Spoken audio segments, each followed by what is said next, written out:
Hi, Valerie. I hope you're still here. If you are here, what time is it?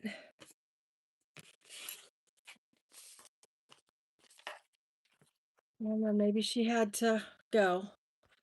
I get it. I'm not sure what time. She is in the UK, so I'm not sure what time it is for Valerie. I've been doing some prep work, trying to hurry and get all of the prep work done.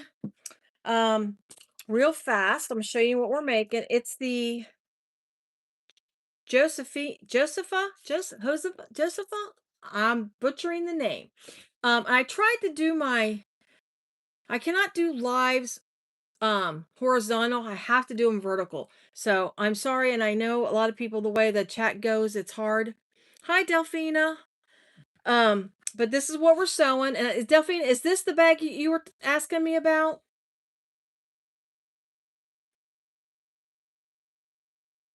I think it was.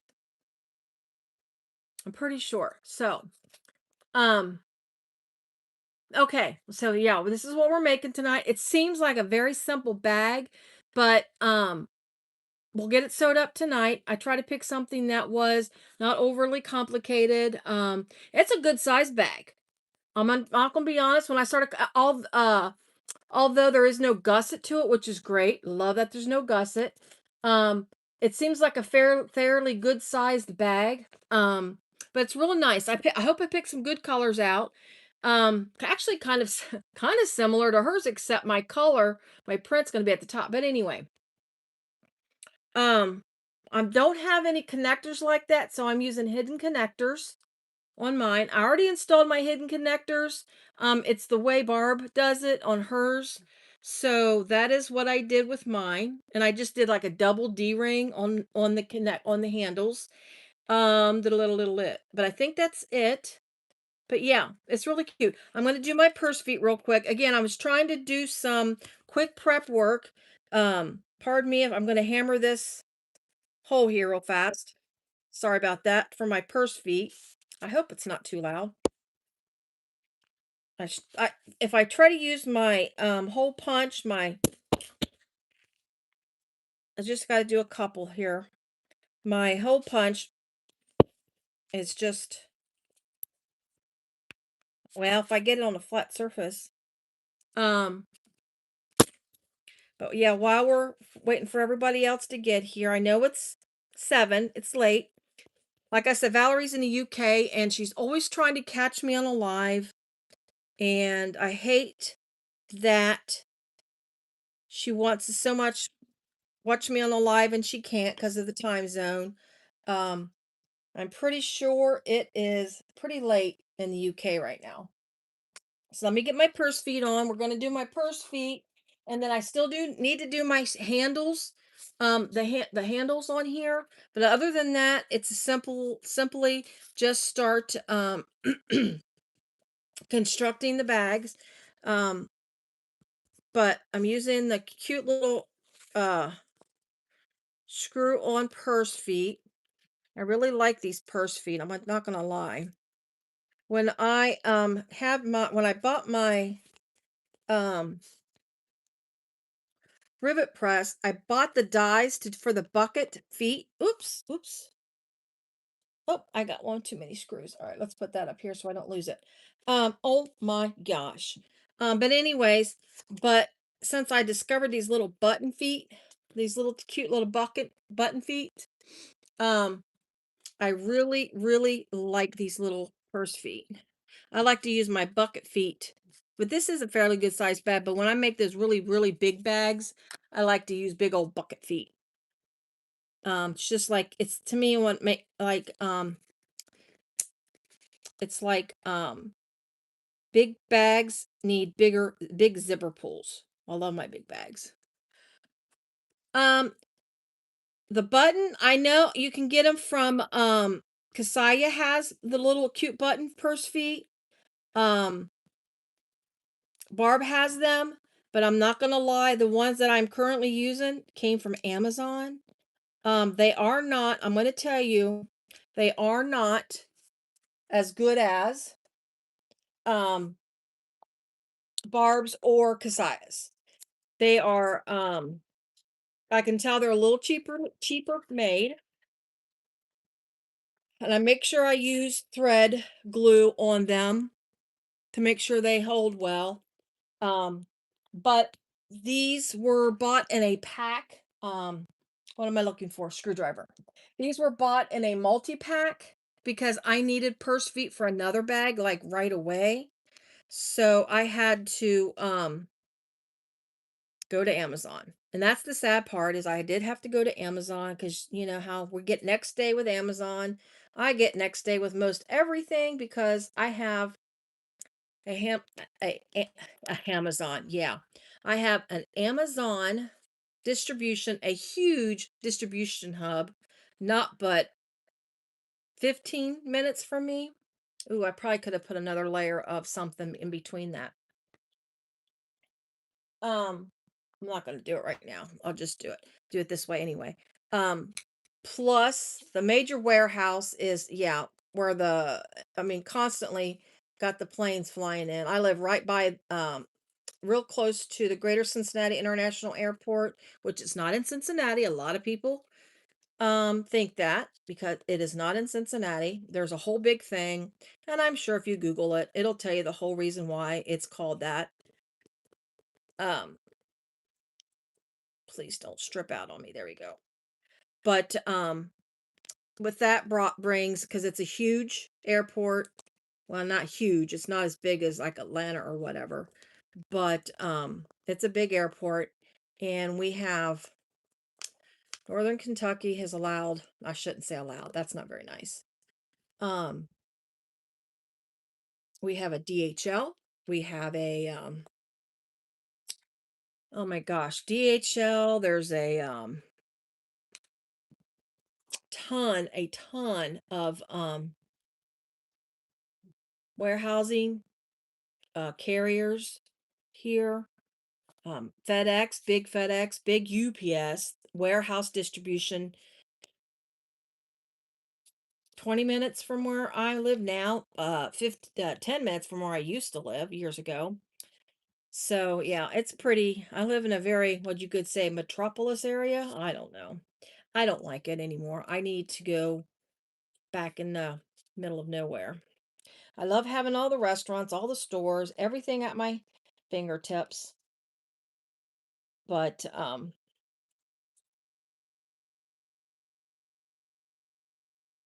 tell you what, I kind of I think it's my old grumpy age. I don't know. All right, let me make sure these are on. All right, so purse feet are on. Let's get this put away. I always get glue all over myself. All right.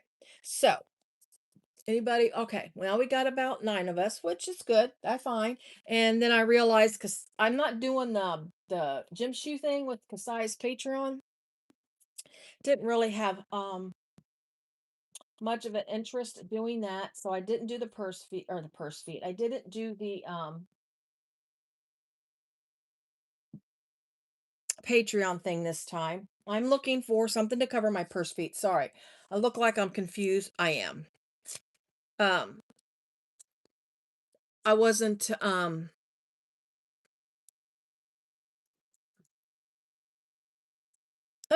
I didn't know. I didn't interest me as much um for the shoes, and I probably would never wear them. So, I mean, it's neat that you can make your own shoes. It's pretty cool. I've seen some great, and Delphina, I have seen yours. Great shoes. And so I understand if anybody who can't make it or has to leave for that, because I think it's part 2 tonight, which is probably an important part. So I get it if y'all have to leave. It's fine. I decided, where's most of my stuff?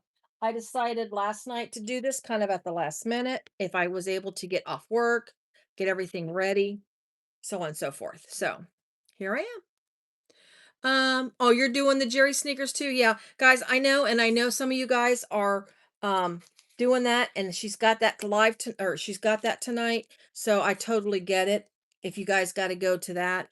Like I said, I decided, and if I wait tomorrow night, Chris has her thing, and so And I know a few of you go to watch Chris's thing too. All right, so this is the base. So this is, like I say, it's a good sized bag. But for the folks that are just joining me, real quick. Oh yes, thank you so much, Delphina. Give me a thumbs up. Please subscribe if you have not. I greatly appreciate it. But we are doing the Josephina bag by Shamballa. This is a 2021 pattern. It's a cute little bag. It's a great shape.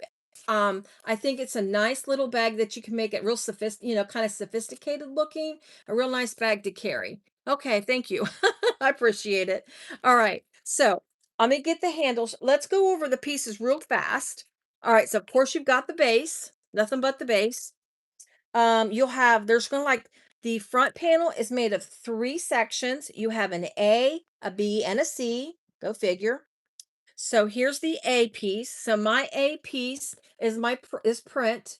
Of course, you can mix them up any way you want. This is your vinyl source. I did put a link to this specific um, piece here.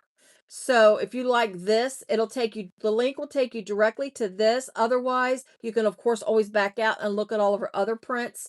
But this is really, really pretty. I love it because the daisies just seem to just jump out at you. That's what when she put those out, because I bought this when she first printed this, and I loved the way the thing, it kind of reminds me of icing. I mean, no lie. I look at this and I think of icing on a cake. That's what I think of. I love it. Okay. And I've been hoarding it and waiting for a nice bag to put it on. And I thought, it's spring. Hopefully it's going to eventually be spring here. It rained today, so it's trying to be spring. But anyway, so I thought I'd make me a nice spring bag. So we've got piece A, which is the top of the bag, the top of the front. And I did already put, as you can see, I already put my hidden connectors on. So I got that all set up. In case you weren't here in the very beginning, hidden connectors are done just the way Barb does them. So if any of you are familiar with Barb, it's Jeannie's designs. Um, you can watch her do it. I don't know if she's got a separate tutorial on it, but if you her video from the day before yesterday, she showed you how to do it. And I just reference back to that, or reference back to one of them. So they're really, really, really easy. So we've got there's the A, this is the B. So this is that little corner kind of linking off to the side. This is Tulip Bee's Faux Real, and this is Just Peach, Just Peachy, I think is what it's called. It's a real pretty color. And then my C part, which is the bottom, this is the bottom of the front panel. It's kind of big. But again, this is going to be sides too. So it's going to, there's no gusset. But this is part piece C. And again, this is the bottom. And this is Tulip Bee. Yes, I love my Tulip Bee. Tulip Bee Faux Real and Polar Bear. It's a real pretty, it's kind of, I want to call it a winter white, and I apologize. I keep looking at myself. I'm going to lower this camera so I will have to look at myself. Sorry, you guys. Hopefully you guys don't have to look at me much longer. I look pretty bleh today. My hair is getting cut off tomorrow. I'm going back to my short hair. Anyways, Polar Bear Faux Real. My lining, and then you'll need one back piece. This is the Just Peachy in the back. Isn't that so pretty? Oh, I love it. Um, this is, again, back panel. Hidden connectors are already on it, as you can see. Um, oh, I forgot. I got my wall whack order today. Sorry. I had ordered some more double-sided tape. I think I'm stocked up a while for double-sided tape. Not gonna lie. I kind of this is how much eighth of an inch tape I have left. And I was been using half inch or quarter inch for a lot of stuff with my sewing the past couple of days because I was so scared I was going to run on my eighth inch. I don't know why. Anyway, so you got two lining pieces. This is Annette Smoothie Smooth in beige. I didn't get a chance to press this, so our lining in the inside is going to look a little wrinkly, but that's okay. It'll flatten out. Um, and the pattern is written with just a zipper pocket. Um, but I'm adding a slip pocket. So I cut my slip pocket piece 12 by well, let me get all my other pieces out of the way. It's 12 by if you want to do a slip pocket. Um, let's see. I think it's 12 by 12 and a half. There's the 12 by 12 and a half. So it's 12 by 12 and a half. Since this is a good size bag, this will fit really nicely. This could give me two good size pockets on each end for like cell phone, because since it's a big bag, I wanted the little extra pockage in it. And then in the center, I'm gonna make me my 3.5 inch um pocket for pens. So this is my slip. And then this is my zipper pocket here. This, by the way, this is from my handmade space and you can't get it anymore. So sorry, I'm trying to use it up. I really, really like it though. I'm glad I bought 2 rolls of it when I bought it and I really like it, but yeah, I can't get it. You can't get it anymore. And then your lining contrast band, which that's the upper part of your um lining piece part that you see. And this bag, the zipper gets sewn into the upper contrast. There is no zipper placket to this bag. If you want a zipper placket, I'm sure you can make one. I wouldn't make it too wide. I would probably only go an inch and a half wide as far as the width. The length. uh, if somebody wants to do a zipper placket, let me get a, I would go, I don't know, maybe 12 inches long. I would not go any longer than 12. You might want to go a little shorter, depending how you want your zipper placket to go. Because like if you want it to go close to the edges so you don't have like the big gapy holes when you look down, I would go about 12 inches, but 11 inches would plenty would be really would work as well. I'm sure. Let me look real fast. 11. Yeah. 11 would be definitely be good. 12 would take you close to the edges. Inch and a half by 11 or 12, depending on how you like your, how long you like your zipper plackets. Okay. So let's get this. And that's it. That is all the pieces. Again, I got to do the handles real fast. Let's get all this out. Oh, let me get my handles out. I am doing a two-tone handle. I don't have enough, didn't have enough, long enough piece to do it in the print. So I'm going to do my handles. I only did, that's fine. Guys, no matter what I do and how much I prep, I'm always forgetting something or missing something, which is fine. We don't need this tonight. Actually, you know what? We're not even going to do the hand. Everybody knows how to do a handle, right? We don't need to do this on a live. I'll show you. I'm doing a two-tone handle. I got to cut out 2 more pieces because I'm goofy. What a nut. When Barb, when Barb was talking about stuff that we do when you're on a live, I thought I said out loud to myself. I didn't type because I was working, so I was trying, trying to be good. But I talk to the camera. I talk to the YouTube, and I said, she's not apparently not sat and watched one of my lives because I think my lives, it's like a comedic relief to people because I'm always doing something goofy and silly. I mean, this isn't as bad as some of the things I've done, but handles we don't need to worry about. I would love to have had one. Maybe how fast we can get done. Maybe we'll do one and we can see what it looks like when it's finished. Always, always, always, I've got a piece. All right. Golly jeepers. Golly jeepers. All right. So thanks everybody for joining me tonight. I do appreciate it. Let's get that out of the way. Let's get my pattern pull back up. Of course, my tablet went to sleep on me, and I gotta get off YouTube because I had it on Barb's channel real quick right before. Well, sometimes I like to watch it while I'm doing it when I need to refresh my mind on something. Uh, I always like to watch it. All right. My area here is such a mess. How I'm working in this mess. I think I can stand it because I'm only down here for a couple hours at a time. It's like lunchtime. I run down, work for about 55 minutes, run back upstairs, And then in the evening, I'm running down here after dinner, work for about 2.5 hours, back upstairs. And then I come back down here and I look at the stuff and just absolutely just like, what in the world are you thinking? Why? I mean, it's just, I'm got another show in a week and a half, not this Saturday, but next Saturday. And it's a small show. And trying to do some smaller things, more, some smaller like pouches, some little things to go with the smaller show. Um, and I am not good with batch sewing, terrible batch sewing.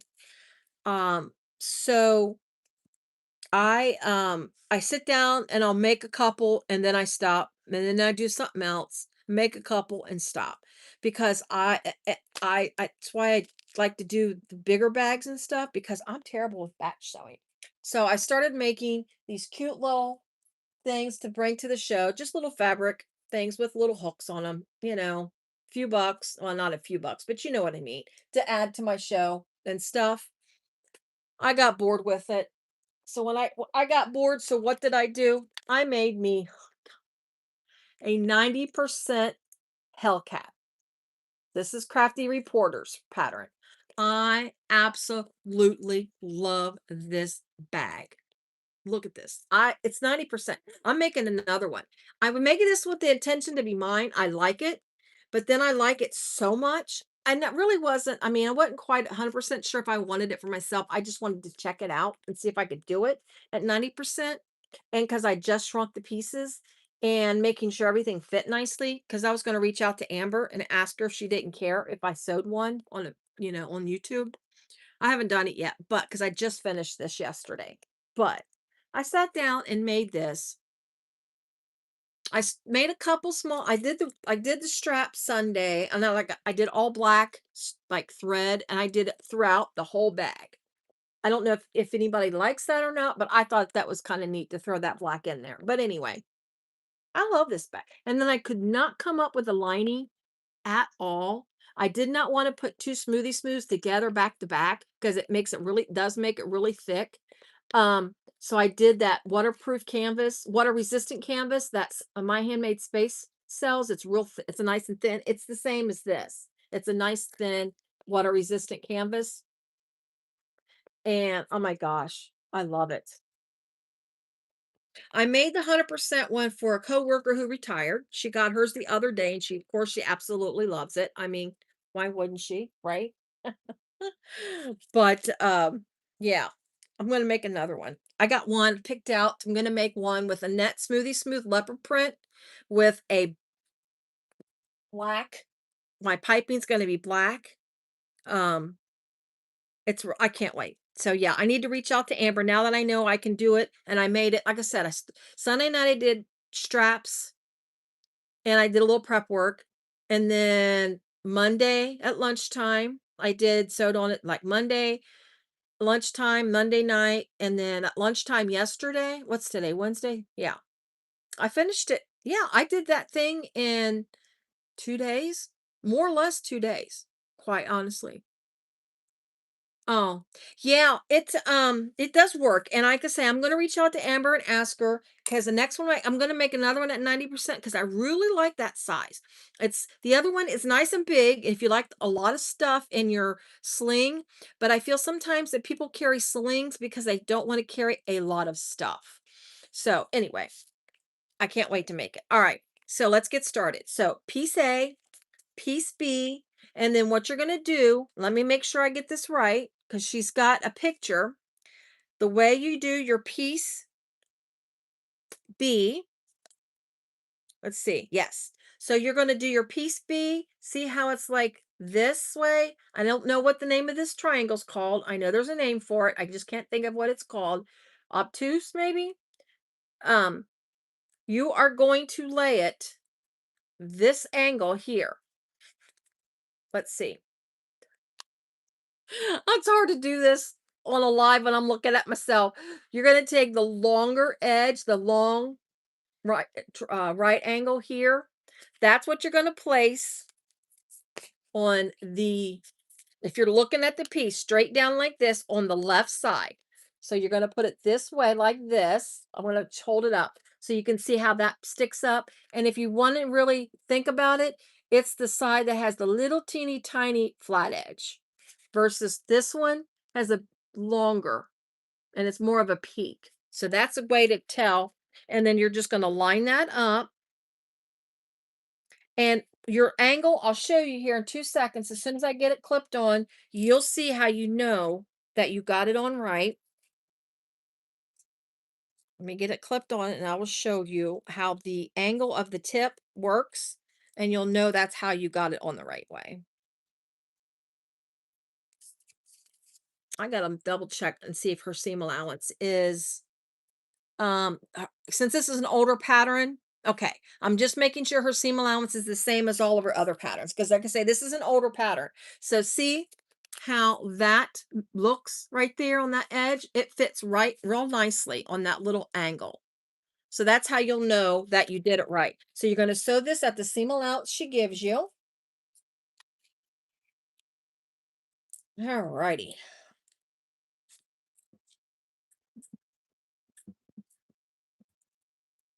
So I hope everybody's been doing well. I know I bowed out last week.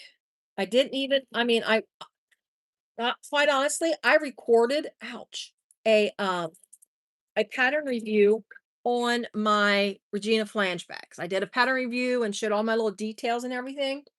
Never posted it. Last week wasn't a bad week.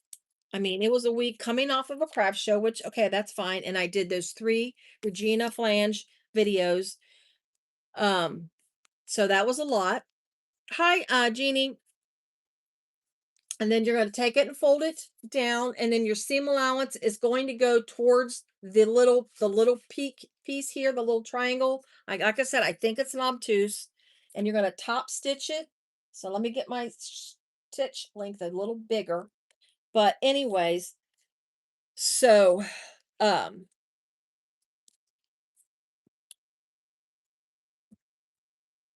which wasn't bad. I mean, it was I met some interesting people. That craft show. I do. I meet some very interesting people at my craft shows. I think that's why I love them so much. It's not because I don't hardly sell anything. It's just because I love the people I meet. I don't love them, but it's interesting. Especially since I work from home, my interactions is people over video meetings or YouTube videos. But anyway, we had two people on my let's see. I mean, our team is consist of 20 some people, but my little group of people, because we're all I'm I audit people's work. So my little group of auditors, there's only well, there's 7 of us now, but 4 of us are not there's 3 of them in training. So um the 3 do can't release the work without having one of us go behind them. So then we're going to grab piece C as soon as I find it. So piece C is a nice big bottom piece. So I'm going to grab piece C. And then of course, since now this is now a straight edge, you're just going to lay your piece C on that edge like that. And then to go ahead and get it clipped up and then sew it on at the seam allowance that she gives you. But anyway, so two of them were off last week. And the 2 that were off last week are the two that are not in training, 2 of the seasoned well seasoned, I shouldn't say well seasoned. They'll love me for saying that. 2 of the seasoned employees that's been there for quite a while and that knows, a lot, they were off too because their kids were on spring break. So they were off. So me and the other girl that audit that aren't not in training, we it was a fun week. We worked a lot of hours. So yeah, it was and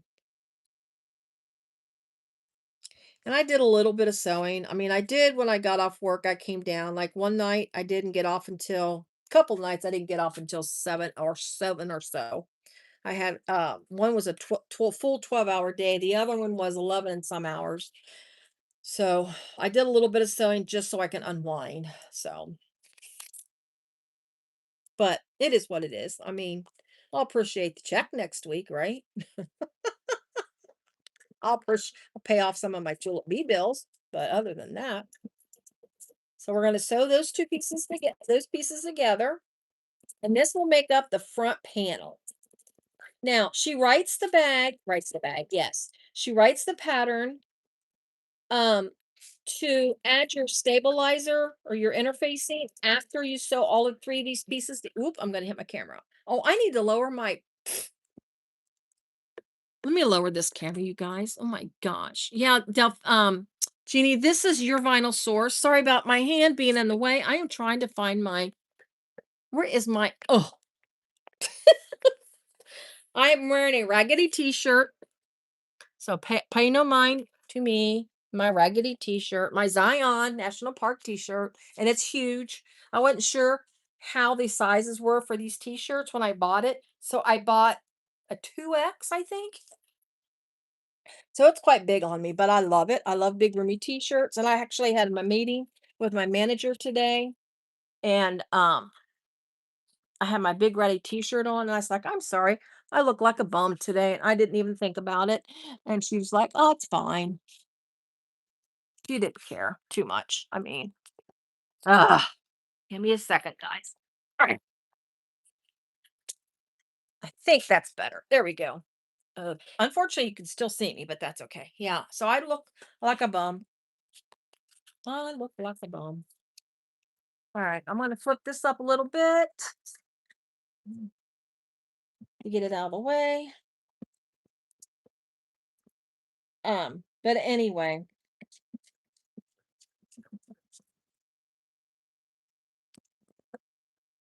this week is a lot better because, of course, they're back from PTO.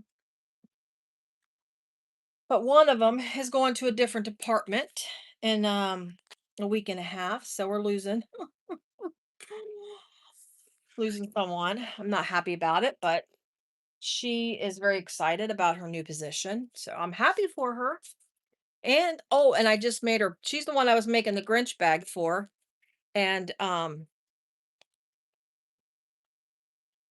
what do I feel? Oh, it is. Okay. That's interesting. That's neat. I like that. Oof, I do like that. I'm gonna show you this. Let me show you this as soon as I get it. And of course you top stitch it. I like let's see. Oh yeah, Jeannie, yes, this is from your vinyl source. I did link it in my description, and the link does take you directly to that print. But of course, your vinyl source, she's got so many great prints. Um, I would highly advise you if you're not familiar with her website, check it out. Now she does, it's a marine type vinyl because she prints her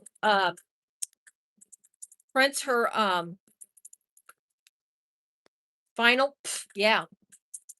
So it is a marine type vinyl, but she's got some great vinyls. I love using her florals and stuff, and she's got like geometric shapes. If you're looking something different, other than florals and stuff, she's got some great stuff. And these pieces go really good together. Let me get this out of the way and hit my cameras. Yes, it's Renata. That is correct. And she's great to work with. She I had requested it's been a little over a year ago, requested a specific colors. I mean, I did a black and a tangerine stripe together about, like I say, a little over a year ago. And I talked to her. She told me how to order it. She called me right back, told me how to order it, what to put in my order. And she even told me, she's like, well, I don't have anything for the print right now or something. I forgot exactly how she worded it. She goes, it'll take me a couple of days. I'm like, that's fine. It's not a big deal. I got it still within a week. I mean, I can't say that will happen for everything, but I'm going to tell you, she's great. She's really good. Okay, my good scissors are up here, so let me grab those. All right. Oof. And I ordered me a new. I need to sharpen these page scissors. They really need sharpened. But I seen that short that Lindsay put out with those scissors. I just need to cut that. That just hung over a little bit, but that side looks fine. Oh, but anyway, I ordered me a new pair of scissors. It's the pair that Lindsay had in her short that she did when she was cutting those rolled handles and stuff. Man, those look like nice scissors. I bought me a big long pair, a 10-inch pair of scissors. I think these are 10-inch, aren't they?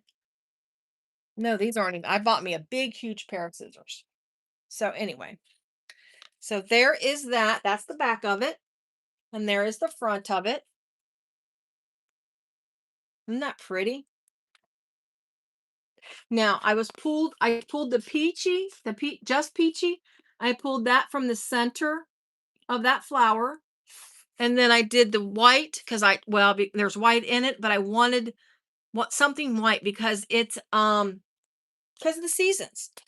Also, what I was starting to say before my ADD brain switched to a different subject, she writes it to where once you get all three of these pieces put together, then you put your interface in, as she does with a lot of her patterns. But um, due to being this alive and that I had this on there, and I like to use my um, heat press to do my uh Decaville light on because I'm not really good with doing it with an iron. For some reason, my iron, I just don't do well. But anyway, um, I just took the pattern pieces, cut, which this is not her seam allowance, so I'm not giving anything away by saying what I'm doing. But what I did is I cut a half of an inch off all the way around by pieces to make sure I accommodate for the seam allowances, but you can see that it's well out of my seam allowances. So that makes sure it's completely out. So a half inch off of everything. And that way I interfaced each individual piece. The only thing that I'm going to warn you about, which you probably will think of yourself, but because sometimes when I'm rushing, like I was to get this done, is if you do it this way, make sure when you cut stabilizer for these pieces, you do them face down. Don't do them face up because you might end up with two extra pieces for this long skinny piece that you can't use, and you got to push them aside and hope you can find something else to cut out of it and not waste. Just saying. All right. So face down on these little triangular pieces. If you're going to do stabilizer this way, each individual piece. Otherwise, just do it like she says in the pattern. Okay. So we got the front done. And again, I've already got my connectors on. We might get at least that one strap done tonight. Um, there's my back. So now I'm going to mark my centers for all of my pieces. And I mean, we're already assembling the exterior of the bag. Can you believe that? I told my husband, I said, for real tonight, it's only going to be a couple of hours. I won't be up there that late. I promise you. And he's like, yeah, I'll believe it. I said, I won't see you before midnight. I'm like, well, if I take that long to sew this bag, something's wrong. This is a nice pattern, a nice bag. Thank you, Delphina. We all need to give creds to Delphina for this. She is the one that suggested to make the bag. And I also wanted to mention, if you have an idea for me a bag to do on the live or even a tutorial on, put it in my comments. I would greatly appreciate that. Um, I have a couple of them, a couple of ideas in my head percolating around, um, ideas. So, um, but I would love to skip more because I don't know if the ones that I'm thinking of, if they're going to be quick enough live shows or not. I'm trying not to do 3 hour long live shows. I'm just telling you. Number one, I think it wears people out watching me. and it does actually wear me out. Um, but anyway, so let's get this. Now we're going to go ahead and get the base on. The base, whoops. Oh, the base is already marked for the centers here. So let's go ahead and sew on the base. Now let's see. She does pay attention on the base. It is a different seam allowance than it is to sew all those three pieces together. So your base should go span where that little thing is. So you should be able to just match it up to that. I feel like I'm rushing. I don't know why. I mean, it's like I get off work, I hurry up. I mean, I just fixed a meatloaf, which blah, it's okay. I'm not a huge meatloaf eater, but it's something I could stick in the oven in the afternoon and I don't have to worry about it because I put meatloaf on and I cook it long and slow when I make meatloaf. Um, so it does, I just stick it in the afternoon in the oven, and then all I do is make me some macaroni and cheese because I love Kraft macaroni and cheese. Not gonna lie. Yes, I am 3 years old. 3 years old. Let's get the right fingers up, right? I don't even know how to count. All right, so let me make sure I remember my seam allowance. There we go. So let's get this going. Back stitch.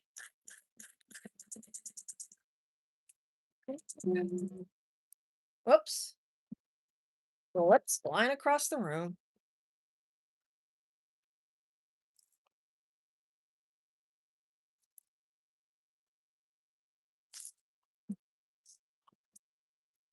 Uh-oh, hitting the camera. For spaghetti night. You know, I do love a good spaghetti night. But my husband does not like, well, let me reword that. My husband is sick of spaghetti. There's been many. You guys, I'm telling you too much information about myself. I really am. He actually ever watched my videos. My husband, so back in the day, hold on, making sure I get my needle up the right way. So back in the day, when we were first married and the kids were little and we had no money, and I'm talking spaghetti. I'll tell you how. Let's see. We're going to put our seam allowance at real quick. Okay, so we're going to fold our base towards our the seam allowance here to the base, and we're going to stitch on the base, top stitch the base. But so back in the day, it's almost embarrassing. Like I said, we had nothing. I mean, we had nothing. Not like we have really anything now, but we had nothing, especially with raising two kids. Um, Spaghetti was our go-to dinner when I had to come up with a very, very cheap dinner. When I say very cheap, I'm talking spaghetti noodles, just sauce, and garlic bread. That's it. We had many a dinners that way back when the kids were little. My daughter still loves spaghetti. She'll eat spaghetti. Of course, we add to it now and stuff like that. Um, but that was, I mean, I'm telling you, that was a really back in the 90s, that was less than $5. Nowadays, it's still less than 10, but, um, if I did it that way, but yes, it was, that was some lean years. My husband did construction for a lot of years, and he did not at that time get paid in the winter time. They didn't have that kind of benefits back there in the 80s and 90s, and, so it was sink or swim for us, and we didn't swim very well. We sunk a lot. That's enough of my that's y'all don't care about that, do you? Thank goodness there's only 10 of you watching me. Yeah, yes, exactly. Nowadays, people, yeah. Like I say, he just, and every now and again I'll fix it. because it's quick. I can make it quick. I just throw a little bit hamburger meat in there. He won't eat meatballs. Every now and again, I won't make meatballs. I can't make them. I'll buy the frozen meatballs, but he won't eat the meatballs. Blah, blah, blah. So I don't do it every now and again. I do it sometimes when I need a quick meal and I just don't, and it's quick cleanup. So he deals with it. He either eats or he doesn't eat. That's what he tells me. I'll either eat it or I won't eat it. I'm like, okie dokie. But me and my daughter will eat it. We don't care. My son, he won't eat spaghetti anymore, but he don't eat that because he doesn't eat a lot of carbs anymore. He went on a, I'm not going to say a diet. He didn't go on a diet. He went on a oh, is this the right seam? I got to go higher. Darn it. I knew something wasn't right. Well, I couldn't figure out why my little divot wasn't matching up with my sewing.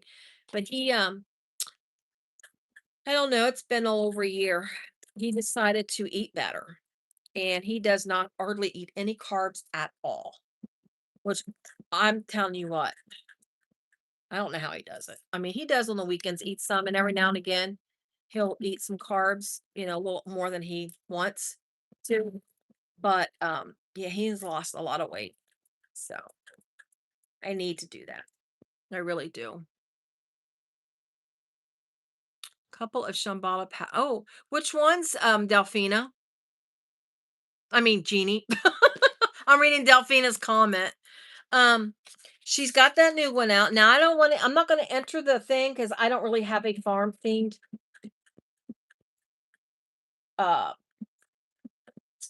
farm themed fabrics or anything to make it. Uh Sorry guys, I'm gonna have to hide you for a second. Um,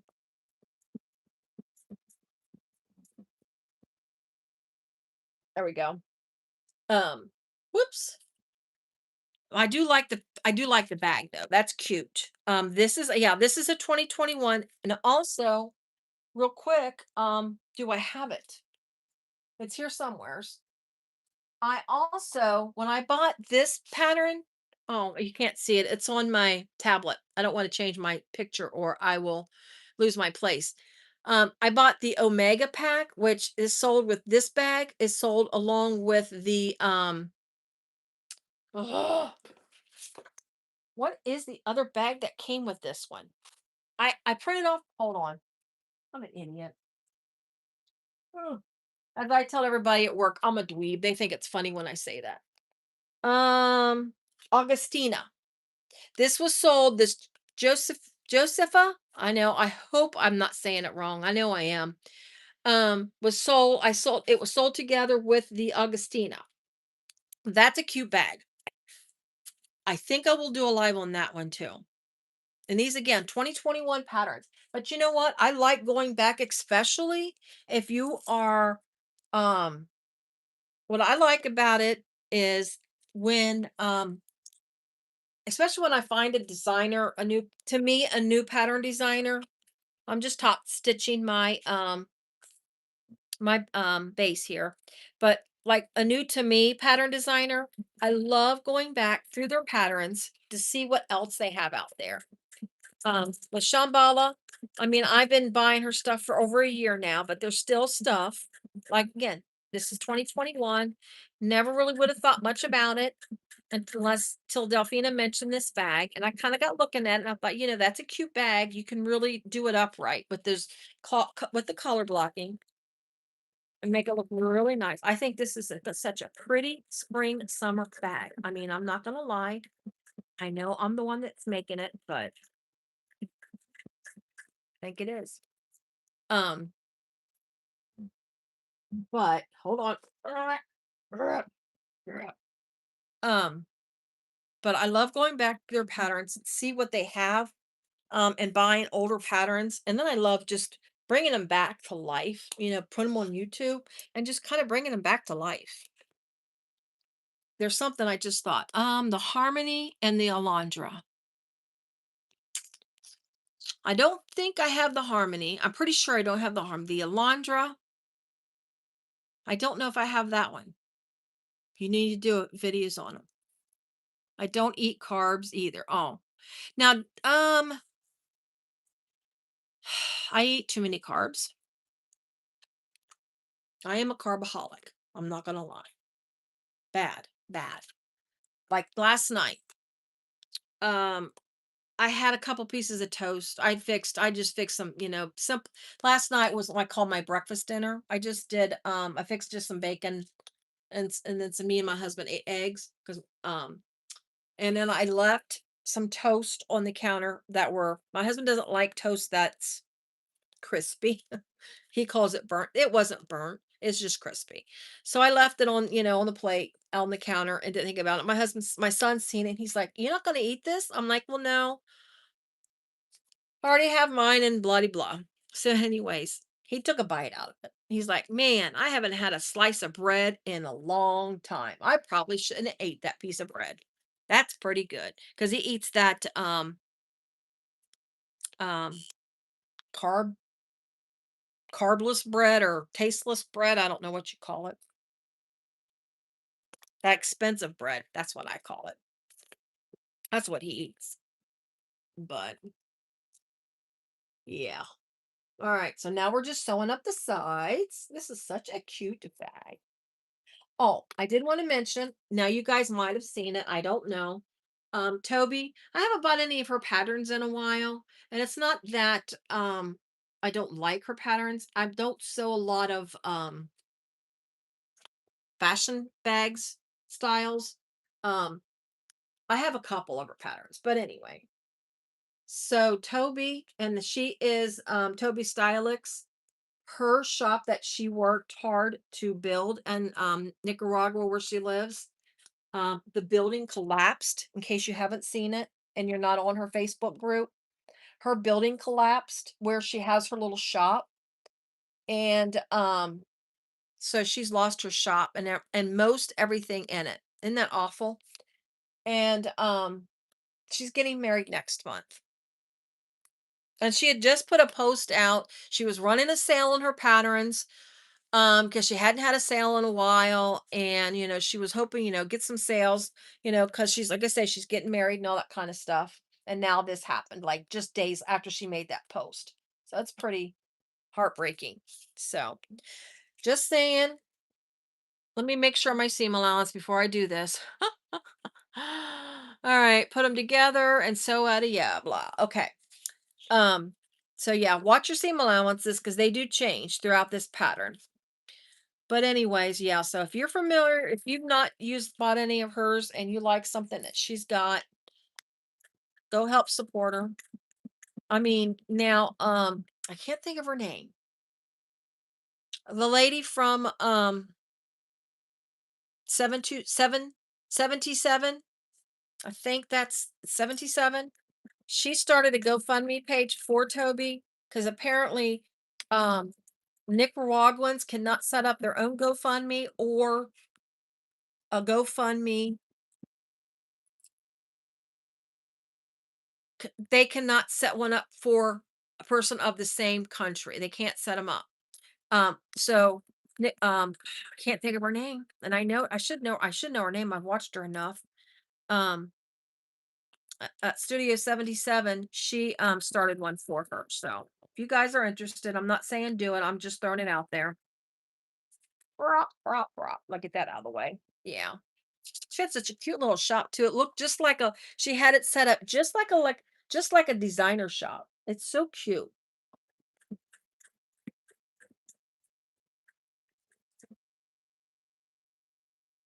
And I think she worked in that in the back room. She did all, a lot of her work back through there. Um, so yeah.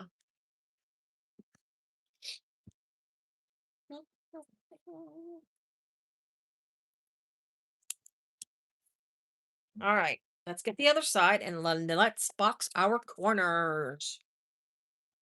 I know I have not done the pockets, so we can do the pockets together. And then I know some of you got to be leaving because it's almost 8 o'clock, and Kasaya's thing starts at 6 tonight. So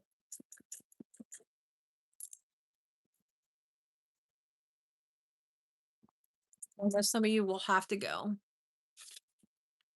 And I appreciate everybody who's watching. I just looked up and seen how many is watching. So just thought let me just throw this out there. Please, if you're watching, give me a thumbs up. I really appreciate it. It does help my videos get out there to others. Also, if you are not a subscriber, I would greatly appreciate it if you become a subscriber. Um, going really slow in this corner because there's nothing nothing hold it. Sorry for the bag in the way. But anyway, I am making the gosh, I wish I could say it right. The Josefa bag. Josephia. Just it's not a Fia because there's not an IA. By Shamballa. It's a 2021 pattern. I bought this. It's called the Omega Pack. I bought this with the Augustina pattern, which I will do in a later video. It's a really cute small bag. But bag is done was by request by Miss Delphina. She asked me to do it, so I thought I would oblige her. It looks like it's a nice simple pattern, nothing overly complicated. So now I'm boxing my corners, as you can see. But it's a nice simple bag. You can do color blocking on the front, which is really nice. You can make it really nice, sophisticated looking bag, which that's what I'm working on here. I'm trying to make mine a real nice bag where you could carry to work type of bag is my thought process. Because you can put a lot in this bag. And it's simple, no gusset bag. I mean, honestly, she should advertise this as a no gusset bag. Whew. Not that I hate doing gussets, don't get me wrong, but it's nice to do a no gusset bag every now and again. Not gonna lie. Not gonna lie. It's the here, I'll hold it up again for you, Jeannie. Josefa. I know I am butchering the name. Um, my Spanish is bad. Not gonna lie. I think she is um in one of the Spain countries. I'm not 100% sure. I think that's where Sammy is. Um, let's see and make sure I'm still in the same seam allowance. Nope, this changes. See, seam allowance changes again. So definitely, definitely, we're going back and forth on seam allowances. So definitely pay close attention on your seam allowances. Make sure my piece doesn't flip or go past. There we go. Woo!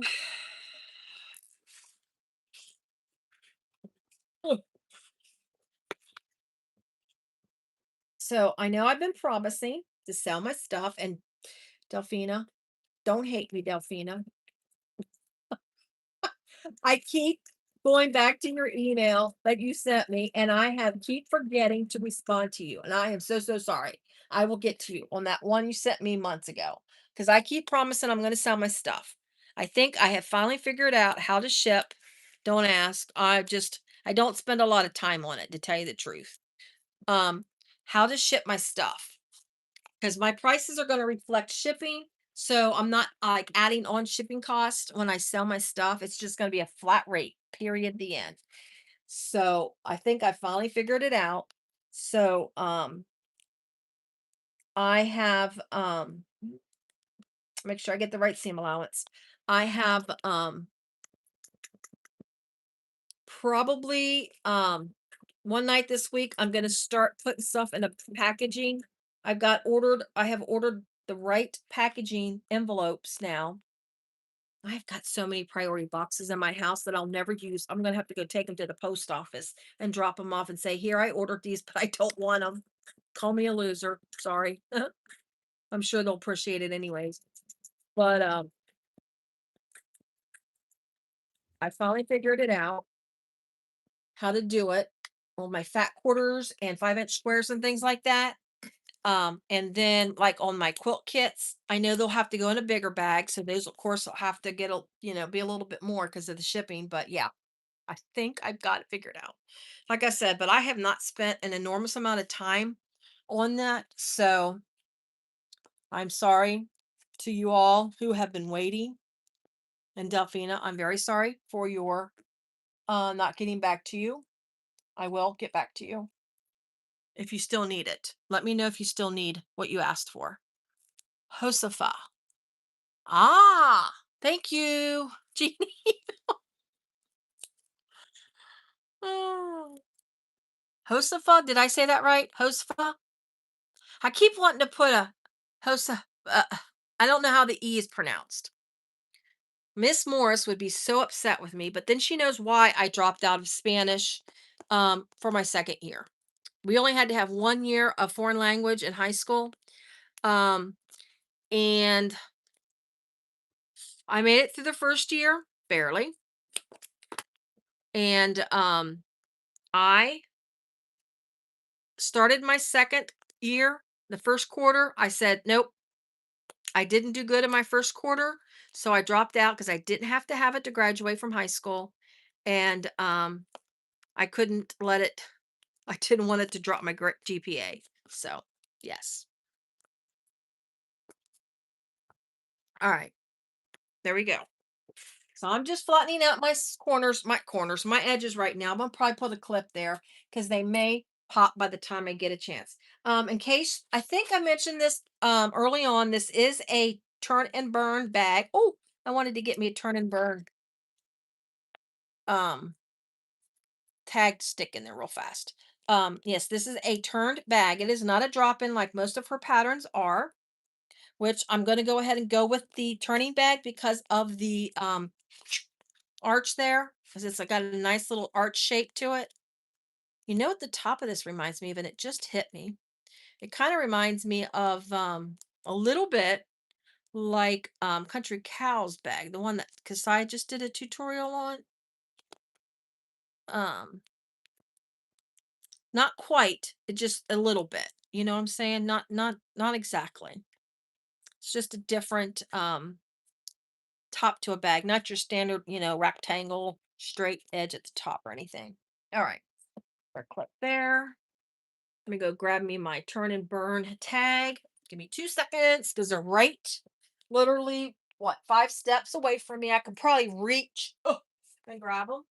So we're going to turn and burn. I got to move this tape. I got this so much. I bought so much double-sided tape. It's not even funny. It's ridiculous how much I bought.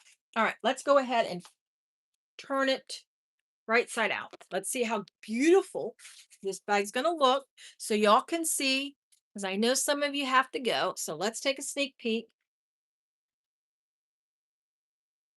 I'm always afraid. I mean, this isn't hard to turn. Don't get me wrong. I'm just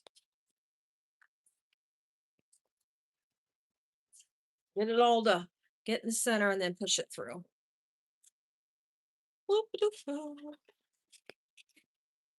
All right. Yeah, so this is and like I say, it's written without a slip pocket, but I did my slip pocket 12 and a half. I cut it 12 and a half by 12. Um, and then my 12 and a half, in case you needed to know, is gonna be the where I'm gonna fold in the sides to make it's gonna end up being like a 6-inch tall by 12-inch wide, 12-inch long pocket on the inside of this bag. Gives me a nice pocket, slip pocket, where I can make two good size pockets. One to put a cell phone in since it's a nice big bag, and then the other one for whatever's. And then in the center, I'm going to do a split it to my 3.5-inch small pocket for pens and pencils and all that kind of goodies. Oof. All right, here we go. Here we go. Oh my gosh. I don't know if I've made a bag that quite looked like, let me say, I haven't made a bag that has this kind of look to it. I do a lot of, pinks and purples and then browns, but this is just, I don't know. I don't know. I don't want to say it's my new bag because, well, because I'm making me another Hellcat and I'm going to carry that around. the new one I make, my 90%. I love that size. I was like showing it to my husband. I said, "Isn't this a cute bag? Isn't this adorable? I love this size." He just goes along with it. All right.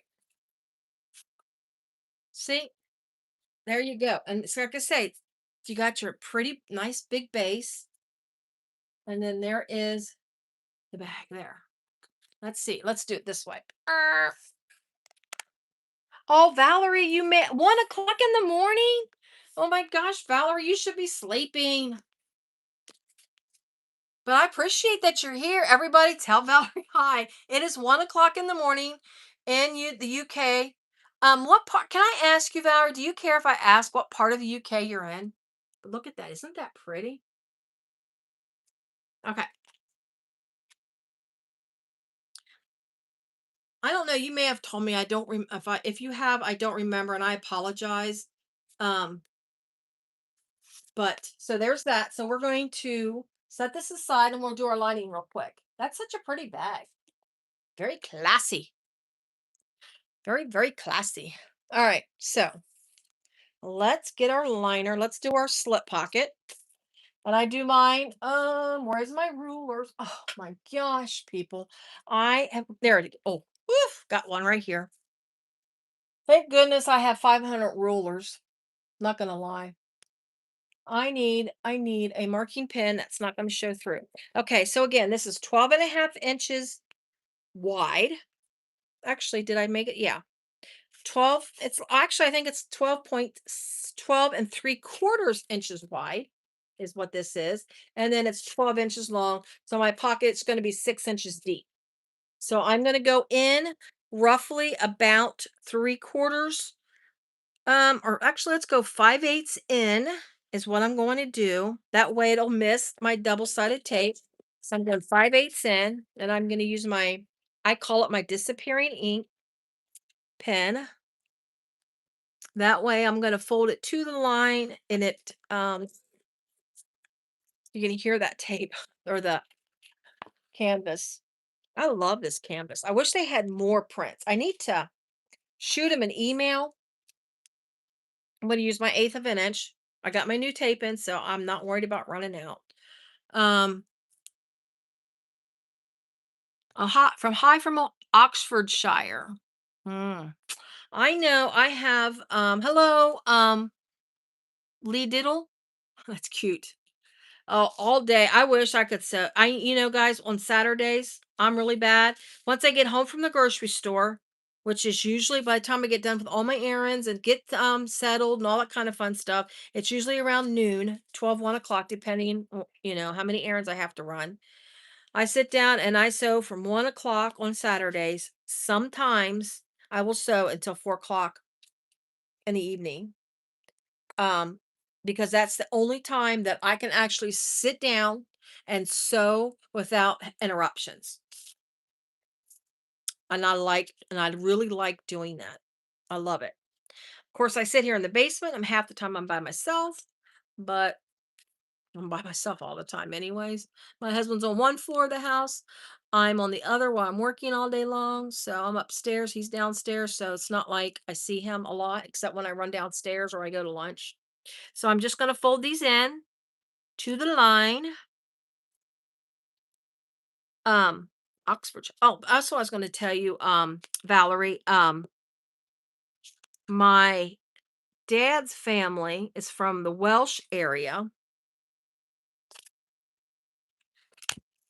So I have Welsh in me. My husband's family, what's funny is they came, the Stones came as traders. That sounds awful, but you know what I'm talking about. Good, products. Um, there was like brothers that came and they did a lot, and a couple of them stayed while one didn't, kind of went back and forth a lot. But the other ones stayed, and the ones that stayed, this was before America became America, I guess you could say. And one of his distant very, very, very, very, very distant relatives, obviously, um, was there at the signing of the decorations. That's what we've been told. I mean, I'm not, don't know. Them Stone genealogy people swear that Thomas Stone was there, and I don't know if he actually signed it, but he was there. So I don't know. We'll see. I don't know. However, of course, me and my little family, like I say, we got Welsh in me. Um, hey Jacqueline, you're in California for a month, aren't you? Michigan area? That's a heck of a jaunt. All right, let me get my. Oh, please tell me I cut. Please tell me I cut. I didn't cut, and I thought about it. Ugh, forgot to cut my lining thing.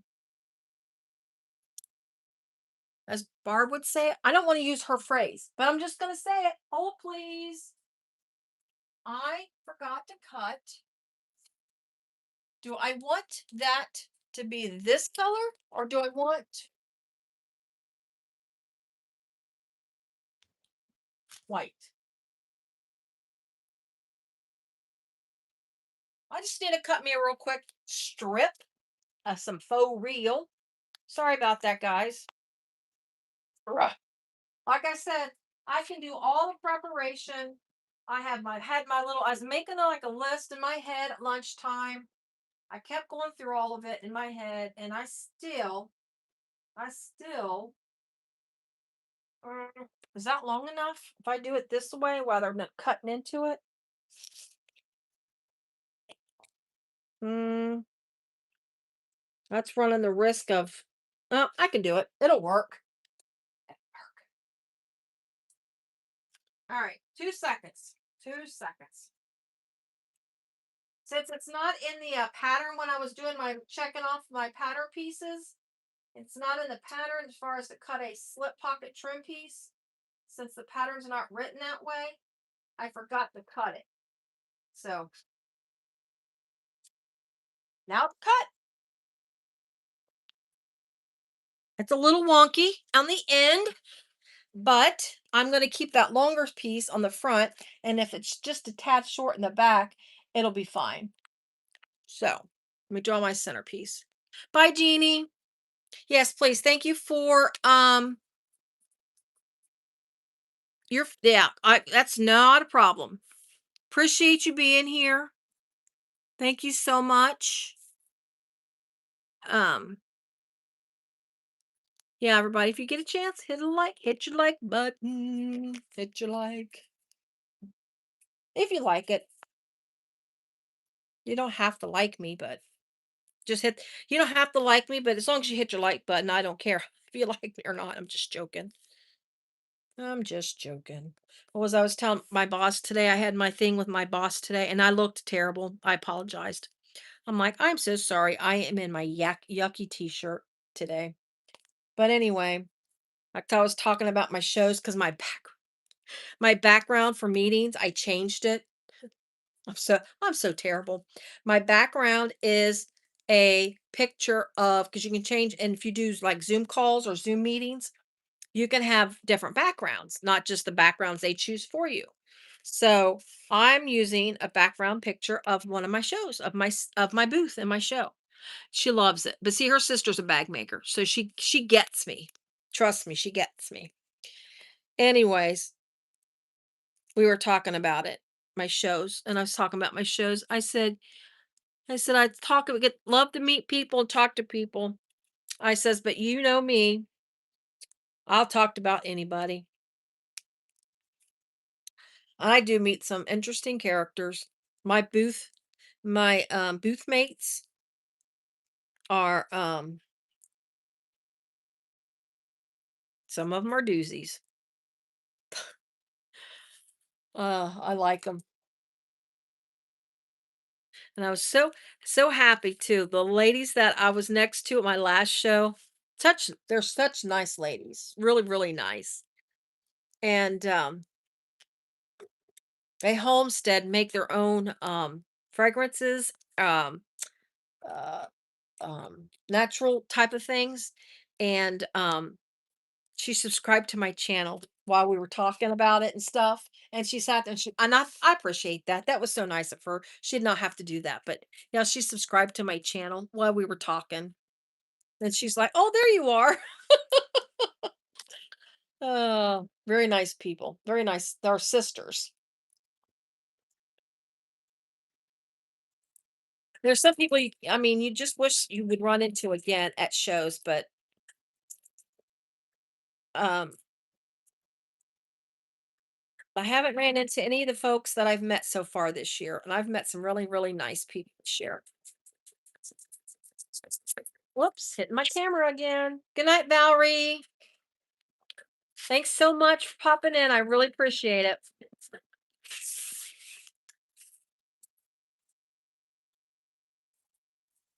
Yeah, I know I'm so glad she did that. I know it's early in the morning for her. That's so sweet.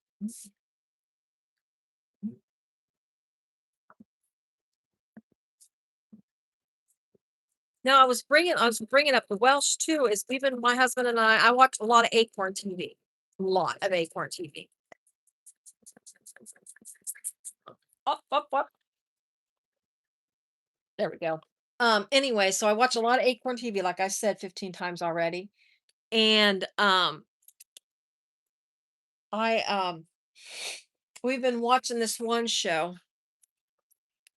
What's it called? The One That Got Away is what it's called. And it takes place in in the Welsh area. And I have to look it up to see exactly. I know it's kind of I don't want to say isolated, but it's kind of off a little bit. And I'm gonna tip my little turn and burn right here on the right inside here. But anyways, and their um accent, it's almost what word do I want to say? Their accent is almost kind of reminds me a little bit Irish. I don't, and I probably am wrong, but that's what kind of reminds me of. All right, so let's slip turn and burn since it is going to be a turned and burned bag. Ain't that cute? So there's that. Let's make my marks where I want to separate. So I need my center because I'm going to measure um out from that center piece because I want a 3.5 inch center pocket for my pens and pencils. So that would be what? 1.75, right? Is that right? I think that's right. Where's my center? I lost it. There it is. 175, 175. And this does disappear off of this canvas, by the way. So that's 2.5. I want to go 3.5 out.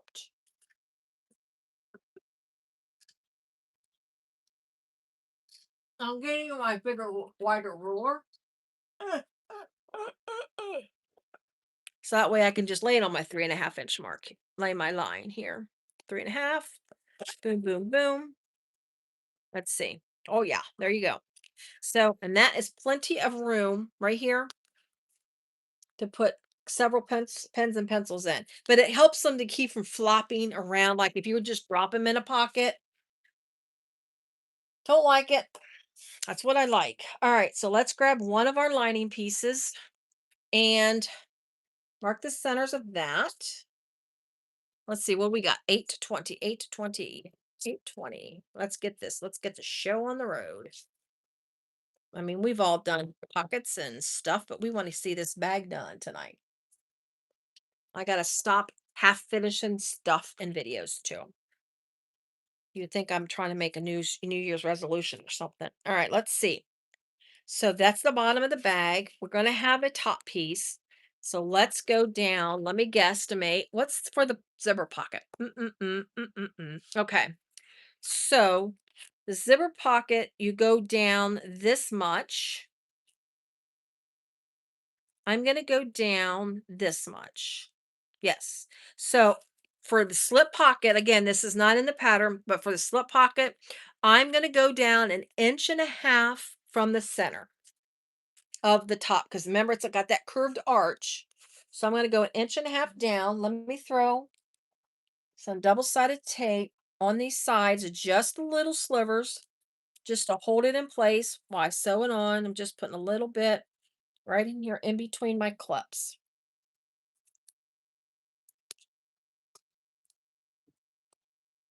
Appreciate everybody who's watching and sticking with me. I do really appreciate it. I don't know why I say that. I watch this one guy who plays, they do putt putt. We watch the putt putt people. People who play putt putt for a living. I don't know. And we watch them, so that's why they do it, because there's people like us who have an exciting life and watch 30 somethings play putt putt. But anyway, he's always saying that and it drives me crazy. I'm like, enough.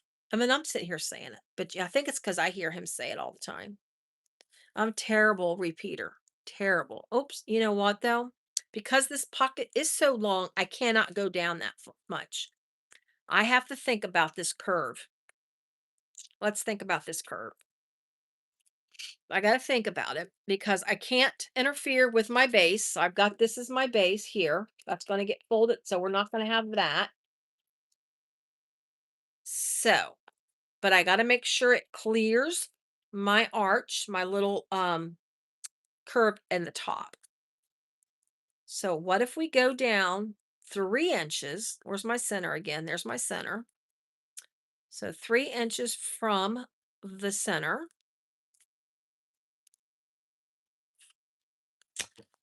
I need to find me a line so I can follow and keep it straight. All right, so there's that. And now I need to make sure my ruler is straight. There we go. So 3 inches from the center. Perfect, I think. Yes. 3 inches. And that gives me clearance from that's about 1 3/4 from that. Yes. Let me, my ruler, it needs to straighten this out. 1 3/4, 1 3/4. So if I go 3 inches down from the center for my slip pocket, again, this is, I'm just making this up right now. 3 inches down from the center, that'll clearance because this is such a long pocket that will clear my curve. I'll show you here in just a second. But because there's the arch and you've got that little dip here on the side, you need to clear that with your slip pocket. And the way I was going down wasn't enough for it to clear that. It was when I went an inch and a half. So you can't do that. So 3 inches, and I'm making sure it is straight now. So there's on the ruler the right way so you can read it correctly. So there's 1 1/4, 1 3/4 on that side of clearance. All right. So it looks straight. All right. And then I'll show you what I'm talking. I'll tell you what I will show you what I'm talking about when I say 1 3/4 on the sides. All right, let me get these clips off here.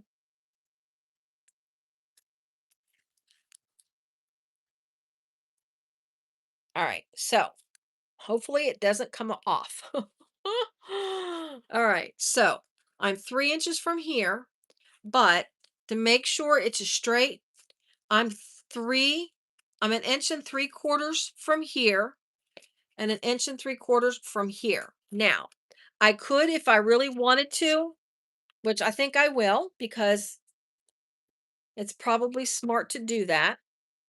I'm going to lay my ruler from the bottom up. That's probably what I should have done, but sometimes I don't think. So this is going to be how far from up from the bottom. And keep in mind the bottom has a slight angle to it. I mean, it's got the slightest little angle. So it is not a straight bottom, but it's pretty much straight. It's not got it obvious, it doesn't have as big as curve as the top does. So there is that. And that is 4 inches from the bottom. There's 4 inches. It's not real, it's just slightly off. There we go. So, how about that? Let's make it different. 4 inches up from the bottom for your slip pocket. How's that sound? That's so much easier than what I just said, right?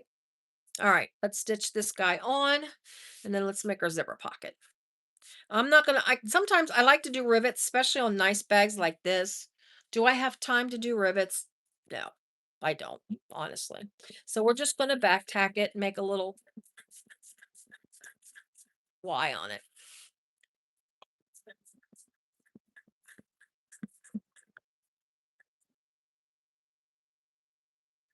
I don't know if I'm um, liking this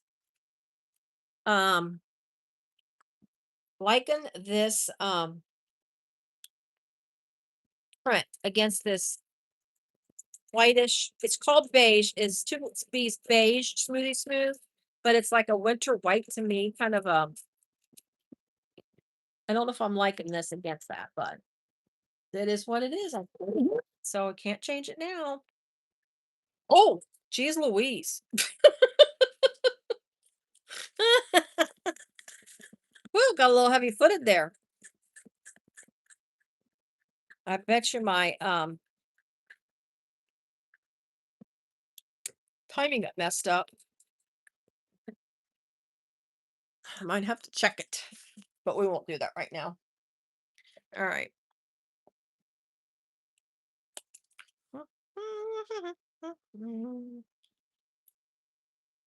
Now, oops, I forgot to go up the center of my pocket. Darn it. All right, let's do that real fast. I got so concentrating on getting that on nice and straight. Typically, you don't typically you just go up and down it when you're doing that. So let me do this. Let me think. Let me think. How do I want to do this? How do I want to do this? I'm going to go up, over and down, over, up, over and down. Yeah. Trying to think of a way to do this since I've already sewn the pocket, but I can do it this way. I'm going to go up, over and down and do it. Um,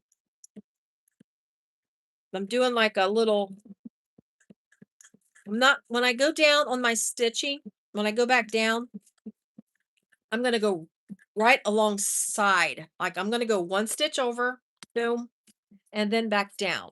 What that does is that gives me like a little cross thing, and it's like a eighth of an inch between the stitching. So it'll be fine. And then I'm just going to stop where my bottom stitch is. Um, and then stitch over to the next line or right by that line, then go up and over again like I did. And then I'll just pull my threads through. I could back stitch. You really wouldn't notice it. I might just do that on this side here. And then over one stitch. Ugh.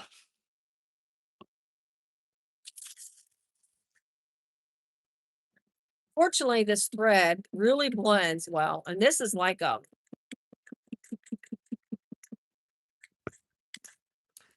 what is this thread? This is the size thread, but it is buttercup. Very, very, very light yellow. So it kind of blends really well with these colors. You don't having a multicolor variegated thread. I thought, no, I want this to be sophisticated looking. I'm going to stay away from my variegateds right now. All right, let's clean up these little threads. Let's get our zipper pocket on and then just be careful, obviously. I ain't even looked at comments lately. I'm sorry, guys. Oh, I haven't had any comments lately. That's fine. Do we even have any viewers? Oh, we do. 17. My numbers hitting. Oh, now I've got 18. Look at that. One, I got one right when I was talking about it. So there we go. So there's the pocket. And then I've got, like I said, I've got my cute little center to put my pins in so they don't flop around. And then I've got a nice pocket. I mean, a cell phone would probably fit. Mine's got a big rubber covering, but if you've got one that does have a thin covering, a cell phone should fit nicely there. Let's set you over here. out of the way and the mess that I call a table. All right. Boom. Boom, boom, boom. Zipper pockets. We're going to do this real fast. The oh, the oh, and her pattern is written to do this as a welt zipper pocket. I don't I don't typically do those, so I am doing mine with a zipper overlay. I like my zipper overlay pockets. Um, well, zipper pockets, while they're nice and everything, um, I always have problems with my little getting those little corners to look right. And I'm sure there's tricks to it, and there's people that can make them look really, really nice, but on a live, no, not for me. All right. So ruler. So I do have measurements for this because this is written in the pattern. So make your centers, blah, blah. Mark at the beginning and the end to establish the short and, oh, okay. That's what the mark. So where's my pattern piece? So the pattern piece, see them? I was wondering what the little red lines were, and I knew I'd get to it eventually in the pattern. These are going to be the start and stop points of your zipper. Because I was saying earlier, there's not a zipper placket per se in this. The zipper is going to be sewn into your lining, the zipper tape. And then when you put your upper lining contrast on, it'll be within that. So when it zips shut, it'll zip really close. It'll just be the zipper on zipper. So, um, let's make those marks. So we have those marks before we start putting, like I already did, putting stuff on there. So let me go ahead and get my marks real fast for that. And I'm going to use, this will disappear. And my silver marker is not by me, and I'm not getting up again. So hopefully this pen doesn't disappear. My disappearing ink doesn't disappear by the time I get to it. But we'll see. We will see. There it is. So this is where we'll start and stop on our zipper.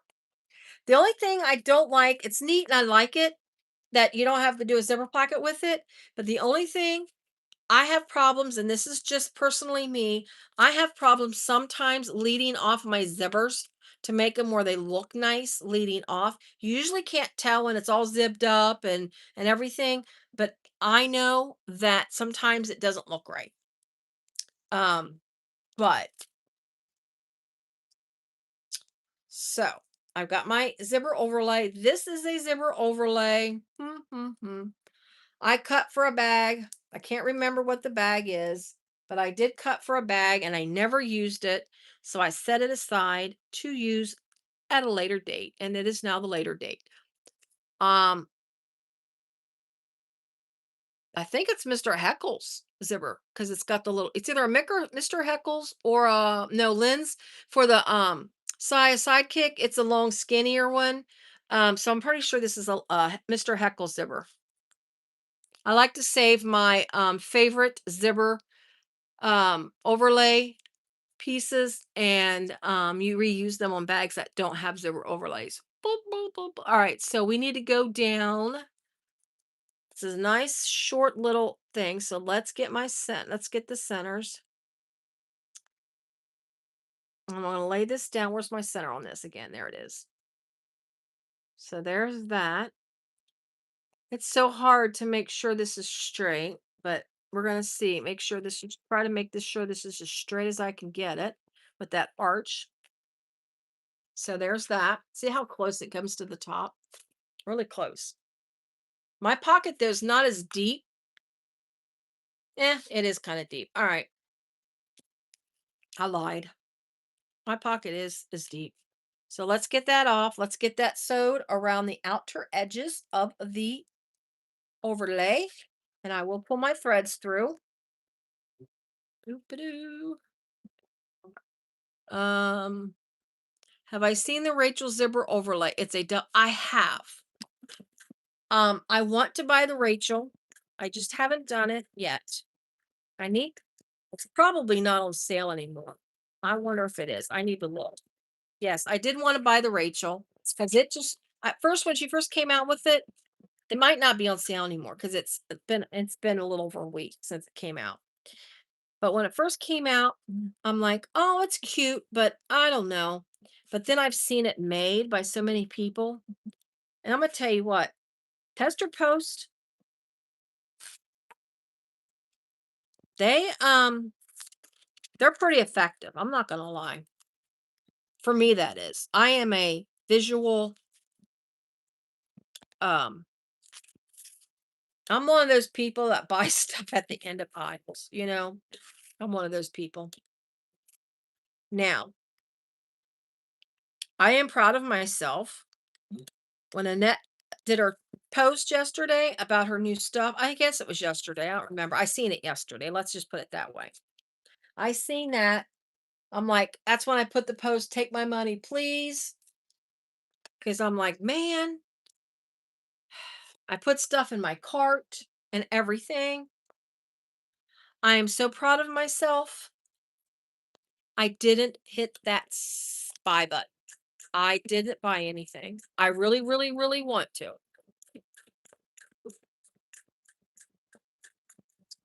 Going really slow because it seems like if I go any faster, this thing's gonna go too fast because I don't know if my settings are right. So I have to watch my speed.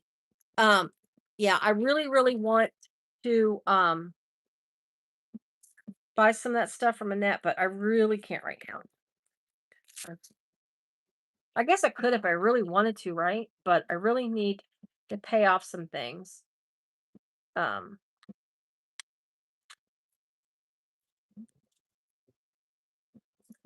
for my impending move where I still don't know where I'm moving to yet, but it's not till the fall, so I'll worry about it then.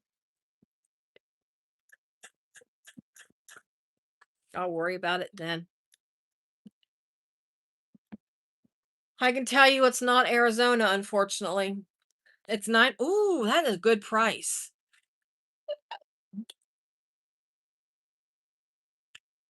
I really should buy it while it's on sale. Not gonna lie. I did buy oh, yesterday Barb was talking about the I don't know if I'll be able to do it or not. It depends on the Saturday that she chooses to do it. Doing like a Zoom thing with a couple different patterns. Oh, what was that? Can Do's little mini sling thing or mini whatever, that mini traveler.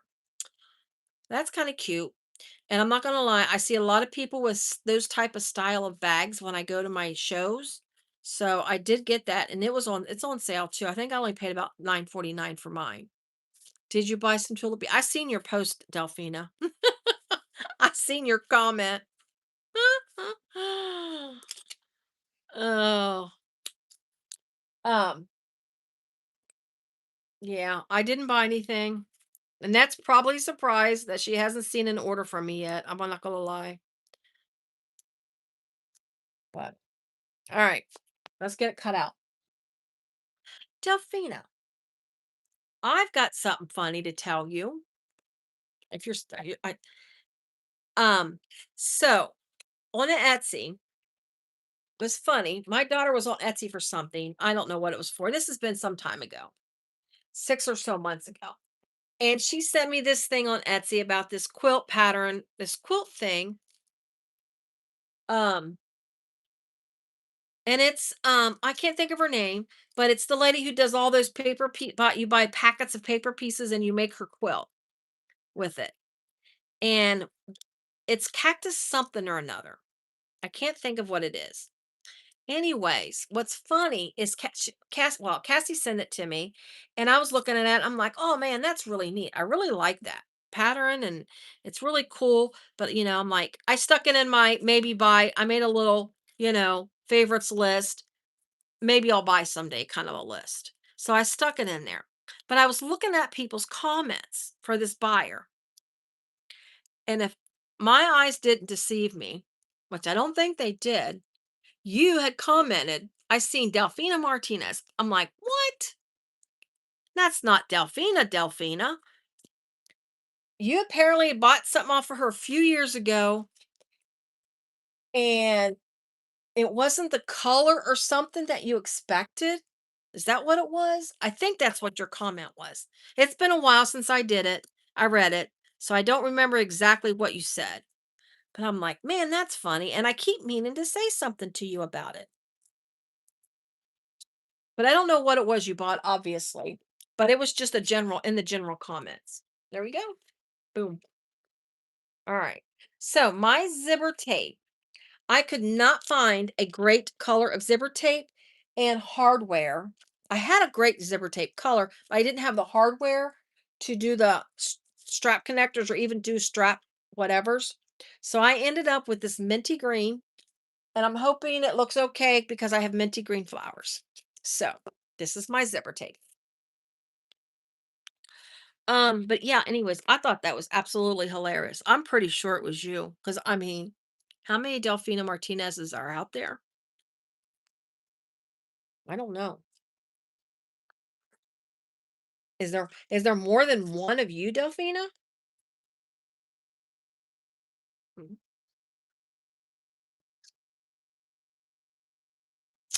I guess you're still here. It's funny. I just thought it was funny. I keep meaning to mention that to you, and it just popped in my head. Oh, because I bought what's her face's pattern off of Etsy because Can Do sells their patterns on Etsy. All right, let's get my zipper on. 8:42. 8:42. I hear noises upstairs.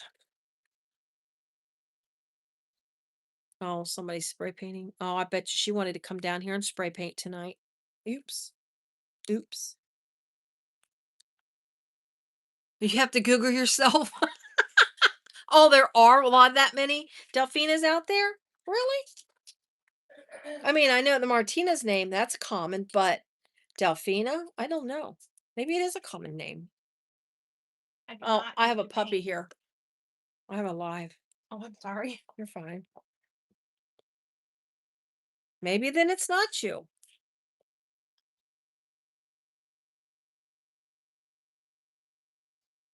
Do you ever remember buying something on Etsy that you didn't like the color or the pattern or something like that? I mean, it has to be you because you're a Delfina that sews, right? Oh, I need to put my zipper pull on. Eeks. Cute little heart pulls. I think I got these off of Wawak. I think.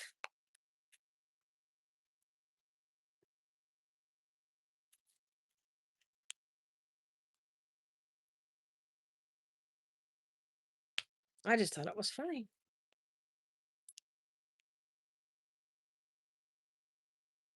Doodle-doo-doo. You know who I haven't seen tonight is Lindiana.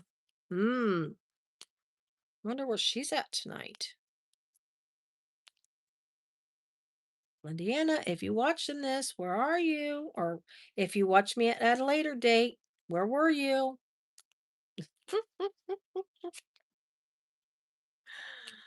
Oh, there we go. There we go. Now I gotta recenter that. All right, let's get our pocket sewn on. Oh, oh, oh, oh, oh, oh.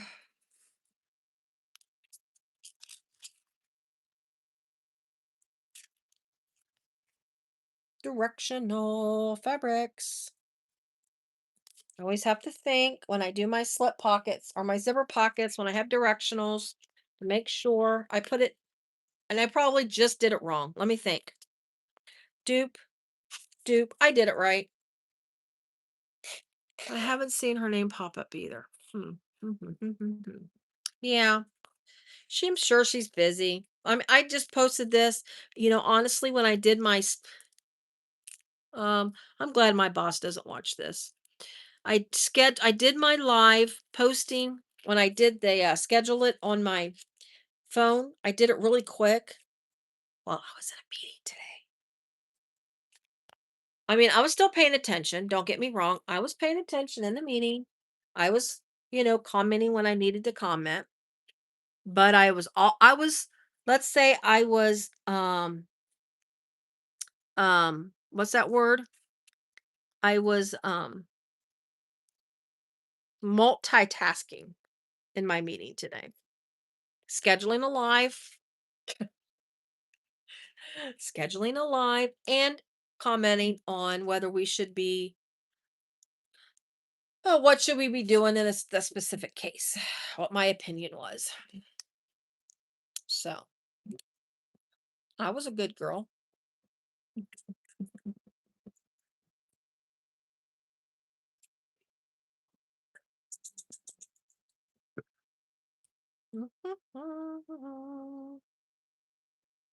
So what bag should we do next? I guess well, we got Easter this weekend, so I go to my sister-in-law's, probably going to my sister-in-law's Saturday. Um, most likely I am. And so of course Sunday's Easter. And then I have a show that Saturday after. Now, doesn't mean I can't do a live before, like because I have. So if I do a live before the show, that week before the show, next week I should say, it'll be something easy. I do I do have to make a quilt. It's going to be a panel quilt because it needs to be a quilt that I need to make quickly. Um well, my niece has shared it on Facebook. Not that people that know my niece, I mean, I don't know if family members actually watch my show. My family members subscribe because they're nice and um they subscribe to my channel, But um but I can mention it because like I said, she's talked about it to people. Anyways, so my niece, um, one of my nieces is pregnant. And she's gotten, let's just say she's gotten some bad news on the baby. We'll just say it that way because I don't want to talk. I can't say it too much because I'll start to cry. So we're just going to leave it at that. So I need to make the baby a quilt because I have to. Um, I have to make him one. He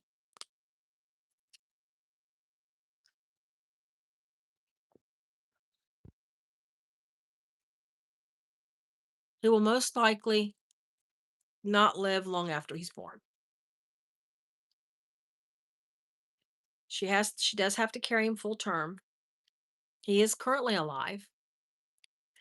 Um, but if he makes it she makes it to 37 weeks, that will induce her labor. So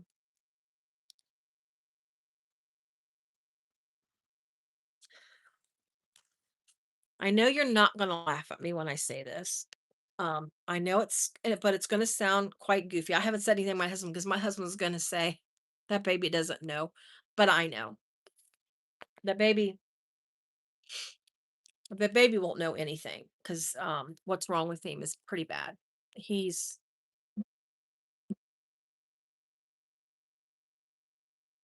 he's in bad. He's anyways.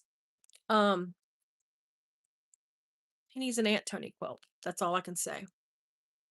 Well, what I did, Delphina, this is what I did. When I went to that little quilt show, I bought this. I already don't spill, Tony. Oh my goodness, I just spilled water. Because I'm an idiot. I'm trying to reach and I'm knocking things off. My terrible. So my niece is a huge classic Pooh fan. Huge classic Pooh. I bought this at the show. Did I get water on that? I bought this and I'm gonna cut panels out of it and making. I'm gonna cry. I can't talk about it. I'm gonna making then I'm gonna put stuff around it. That's all I can say.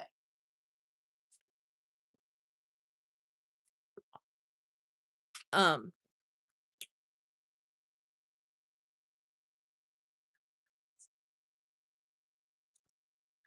As long as I'm not talking about it, I'm fine.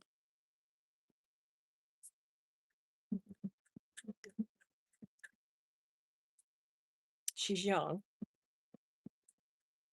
I'll talk about it in a minute, my daughter.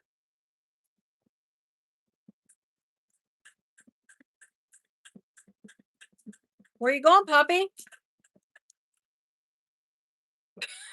She does not want to be outside. I'm gonna tell you what.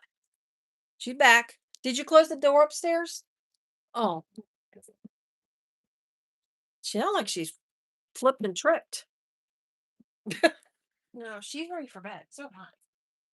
What time is it? Oh, it's 9 o'clock. All right. Good night. Are you still alive? Yeah. Oh, sorry. Yeah, you're fine. Finish this time. Get my needle out of the way here. Ah, don't tear. Just till my daughter was out. She gets. We get very emotional over it for obvious reasons. Anyway, yes, that's what I was trying to say. And he needs an Aunt Tony quilt, and I sounds and I when I give it to her, I don't know. He needs something to take. Well, I know his little soul will be with God. Oh God, I'm just now. I'm not talking about this, anyways. So he's got to have an Aunt Tony quilt. I'm just saying. It's that's and since I won't be able to have 2 years to make him a quilt like I have on the other ones, because his little brother, his big brother, hasn't even gotten his yet, and he just turned 2. He gets his first. It's awful, guys. It's awful. I cannot. I wouldn't wish what my niece is going through right now on my worst enemy.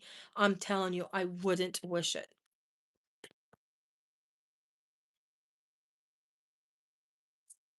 Eh, she has seen so many doctors.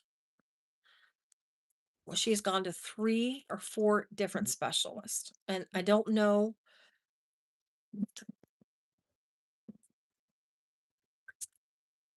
I can't know what she's thinking. I didn't cut that little extra piece off. I'll do it in a second. I gotta fix that. I can't. I gotta stop. I'm not thinking right now. Um, First I gotta decrease my seam allowance.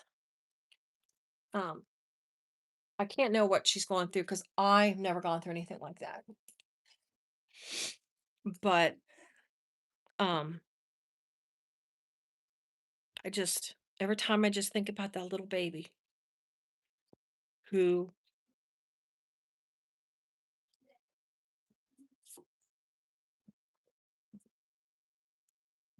um how can I say it?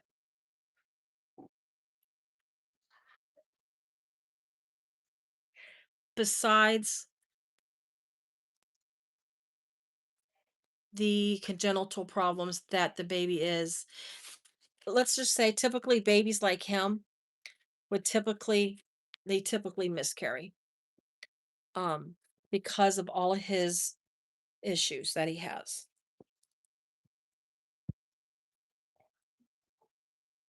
And but she didn't. Um she's and why something like this happens to somebody, you never know. I mean, only God knows why. But I don't want to get, too into that, but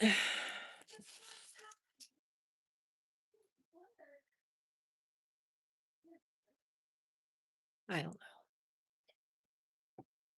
But anyway, I gotta make him a call. So I need to take time for that. And I do need to do it soon because she's approaching. But yeah, she's gone to so many different specialists that, and like I say, I'm not quite 100% sure what everything that she's trying to accomplish by doing that. I think so, but they're all telling her the same thing. Not one has told her anything. So, and my brother-in-law has the ultrasounds and all the tests they've done on her.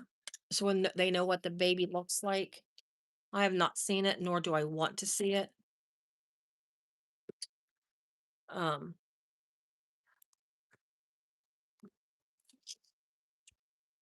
so I don't want to see it, and I just hope he doesn't.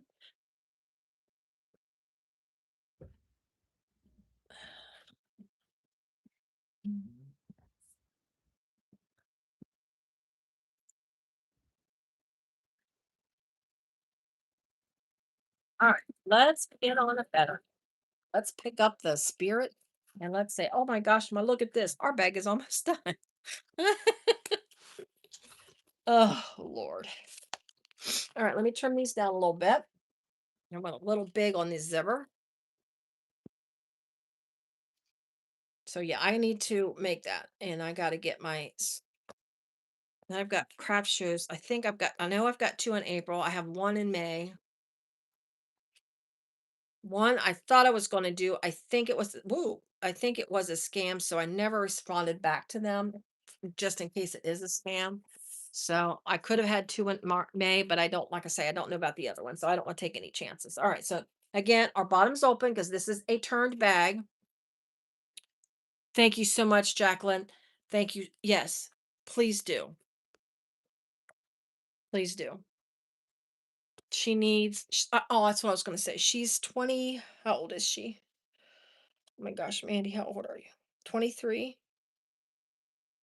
Yes. She'll be 24 in June. And so I got my marks. Don't let me forget I have my marks. All right, zipper pockets on. You can do your okay. So zipper I want my zipper to be zipped here's my zipper pocket in the back, and I want my zipper to start from here. I want my zipper to start from this side and zip to that side. All right. So I'm going to do my little 90-degree turn. First, I need to clean that up. I can't do a 90 degrees, something like that. Um, 20, yeah, she'll be 24 years old. They have a 2-year-old. Um, so she's got one that just turned 2. And he's a handful. He's a handful, but he's cute. He's a cutie patootie. So yeah. So I'm gonna do my little 90-degree turn. A lot for a young couple. Young meaning they are young in age, both of them, and young meaning they have not she um had her first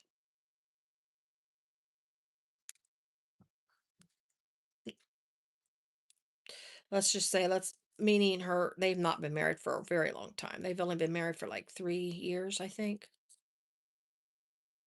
So they had their first right away. She got pregnant with her first right away.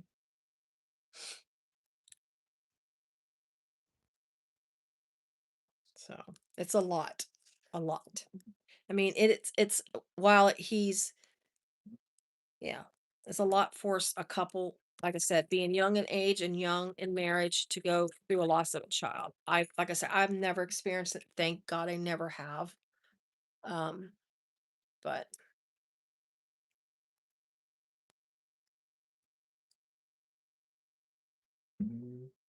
I hope they do okay with it. Between them two, I hope I hope they are okay as far as them two as in their marriage after all this terribleness going through. They're going through. All right. I thought I was going to change that. So there's my 90. Let's clean that little guy up.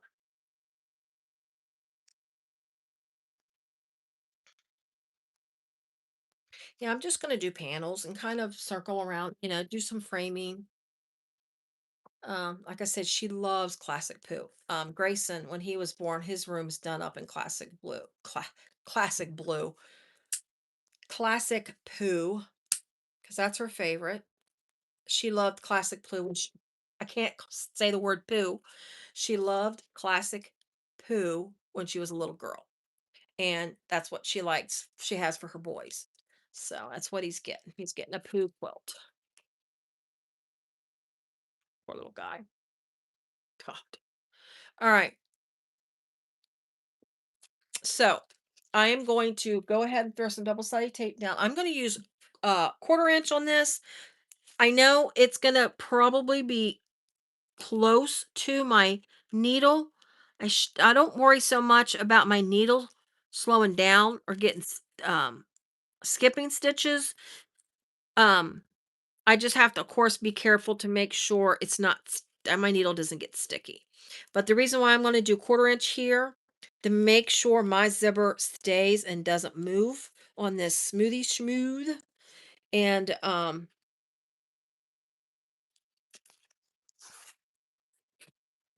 anyway, so that's just for for security. So I'm just putting my tape just between those two marks. Ah, just between those two marks. So that's where my tape is going. And then I'm going to start. You got to put your zipper teeth up on the back panel. Like I said, I want it to zip from when I'm looking at my zipper panel, which is the back of my bag, I want it to zip from left to right.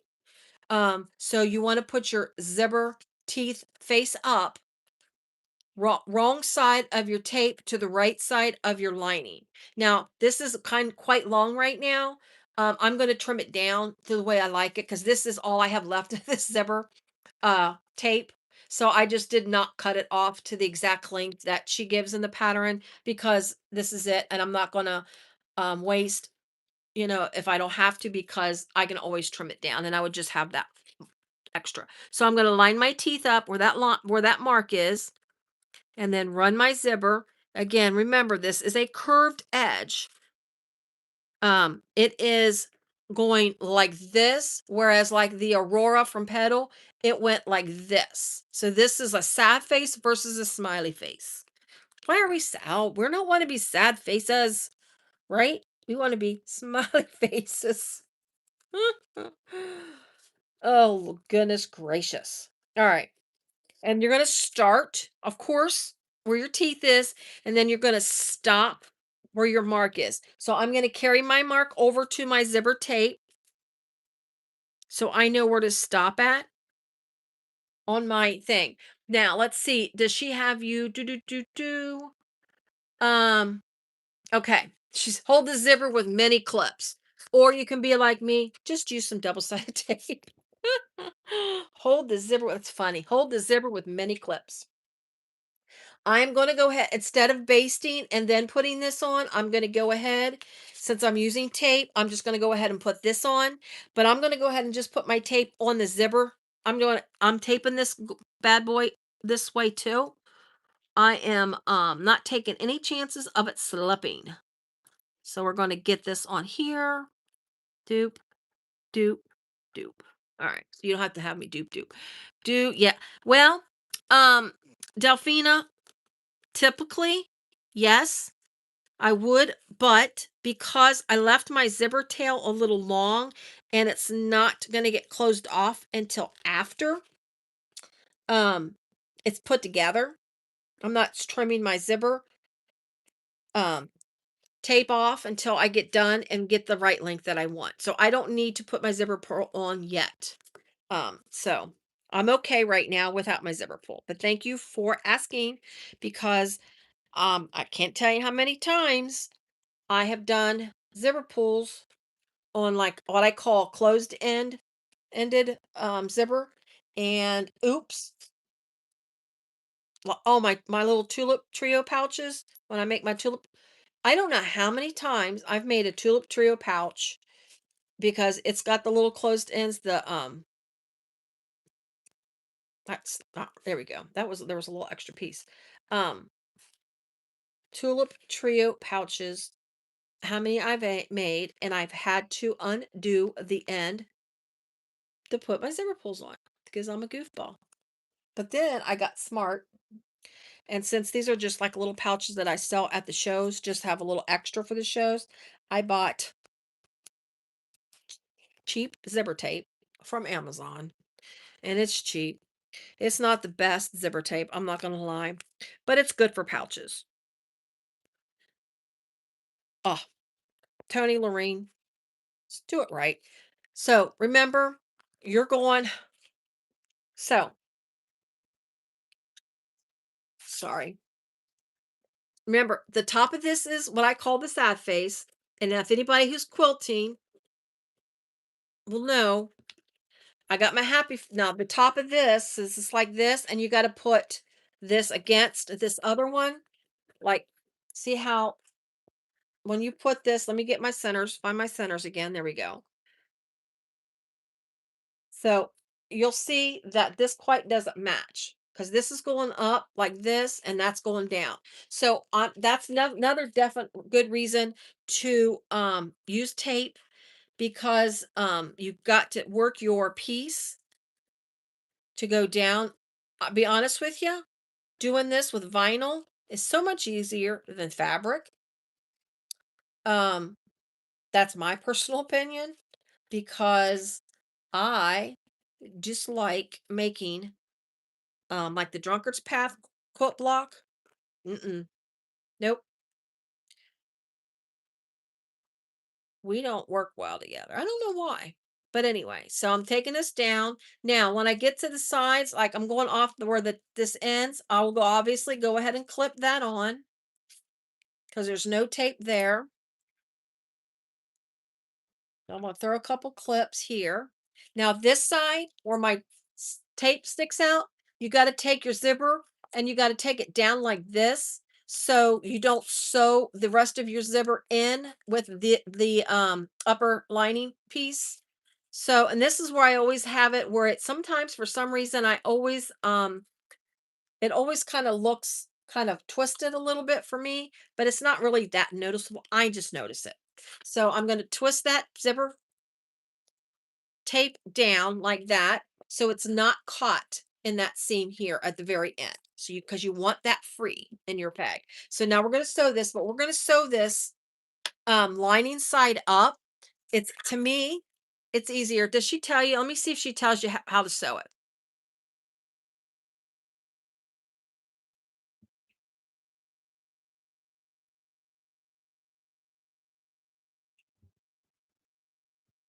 Okay. She does tell you to make snips. I don't think you really need to make snips to lay it flat. I think if you sew it lining side up and you sew within with the curve, you should be fine. Now, you can if you want. I like I said, honestly, I just don't think we really need to make it. So we got the zipper tape. Make sure that stays out of the way. So, and this is, let me see what the seam allowance is. Do do do. Well, she's got the basting, and then you go add the line contrast band, cut a few notches. No, I didn't want it to help out easier with the curve. So she doesn't say what the seam allowance is. Interesting. She tells you how to when you baste it on, you baste your zipper on at an eighth. I'm gonna guess what she has it, but yeah. So I'm gonna guess what the seam allowance is supposed to be, which I'm pretty sure I'm right. I know she changes it around in the pattern, but this is a zipper tape, and usually it's well, there's only one of two measurements, right? So I'm just gonna work with it. And that way I don't have to snip into anything and just go slow. And like I say, I've got tape on both sides of my piece. So I'm just kind of holding underneath it. I'm holding um the upper lining contrast. I'm kind of holding it up and just going really slow. Just can't kind of watch it, make sure it stays within your seam allowance. Come on, we're almost there. We're almost there. I think I'm gonna have to kind of keeps it's wanting to slide.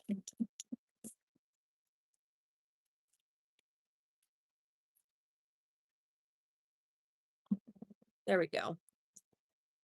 Just be careful. Try to be as consistent as you possibly can on your seam allowance. Um, because if you're not, that's when you start getting those wavy zippers.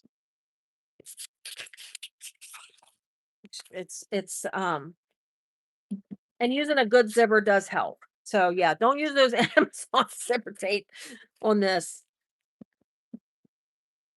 All right, let me see. My thing is missed a little bit. There we go. And we're going to obviously do the exact same thing on the other side. So I'm going to sew all the way to the end. Let me line this back up. It kind of moved a little bit. There we go. I hope my thing isn't. There we go. People have like a little peak sticking out. I'll show you here for a second. And it's usually like when you're quilting, piecing, you'll have that little peak when you have that 1/4 inch. So you have that little peak there. So I know that's how I know I did the right seam allowance, to tell you the truth. So there you go. There's that. Because I didn't have to do any snips. I just sewed with the curve. And now I'm going to make sure my zipper didn't get caught. It's close, but I think we're okay. Where's my little notch? My zipper tape did get stuck in my seam allowance a little bit. It should have stopped here and it stopped here. Roughly maybe half, well, 3/4 of an inch. I think we're okay because if I look, it just won't. I'll just have to be careful to make sure it matches to the other side. That's another reason why I like doing it. But anyways, it still clears that. It just goes closer to the end than you're supposed to. All right. So now you're going to take this and fold this up and the zipper up. And then you're going to top stitch under the zipper just like you do on a zipper placket, up underneath and onto the lining piece. So let's go ahead and get that top stitched and get the other one on, and then we can finish off the bag. I keep saying that. Watch me look at it and say, "Oh no, let's do this. We got to do this now." I forgot.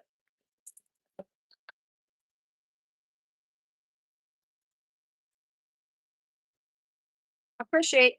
I'm gonna say it again. Sorry. I'm gonna annoy myself. Look at this zipper. Ugh, I really don't like that it's too long, but I gotta go through it, make sure it's the other side matches now. But anyways.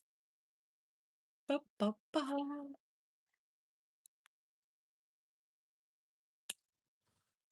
There we go. So that's what you look like right now. And see, there's there, and that you can look, see how the zipper just lays like that. That's pretty nice. All right, let's get our front panel of the bag. Centers are marked. I did not mark my little spots where my zipper's supposed to start and stop. I will have to mark my starting point, but my stopping point, I'm gonna have to match it to to where it actually stopped because I messed that part. I didn't mess it up, but well, my zipper kind of got caught. So let's get this marked here. Well, let's see. Boom, boom. I need to mark it on this side. Just remember, um, well, since you're using markings that's on a pattern piece, which makes it much easier versus them telling you um what the measurements are. If you go by measurements, always make sure that they're opposites. That's not where I want it to go. They're gonna be opposites. So let's go ahead. Let's throw some tape on this panel here, this lining panel. Let's get this done. Duh. 9:14, 9:14. All right. I need to stop at some certain point, but let's say that should do it.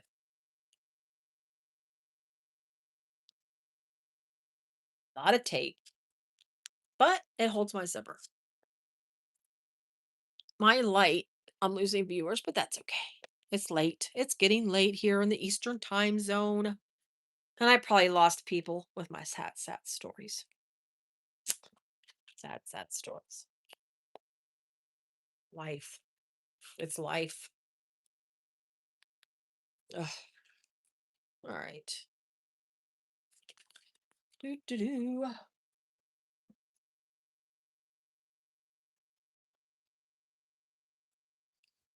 Well, I think if I didn't tox, well, let me reword that.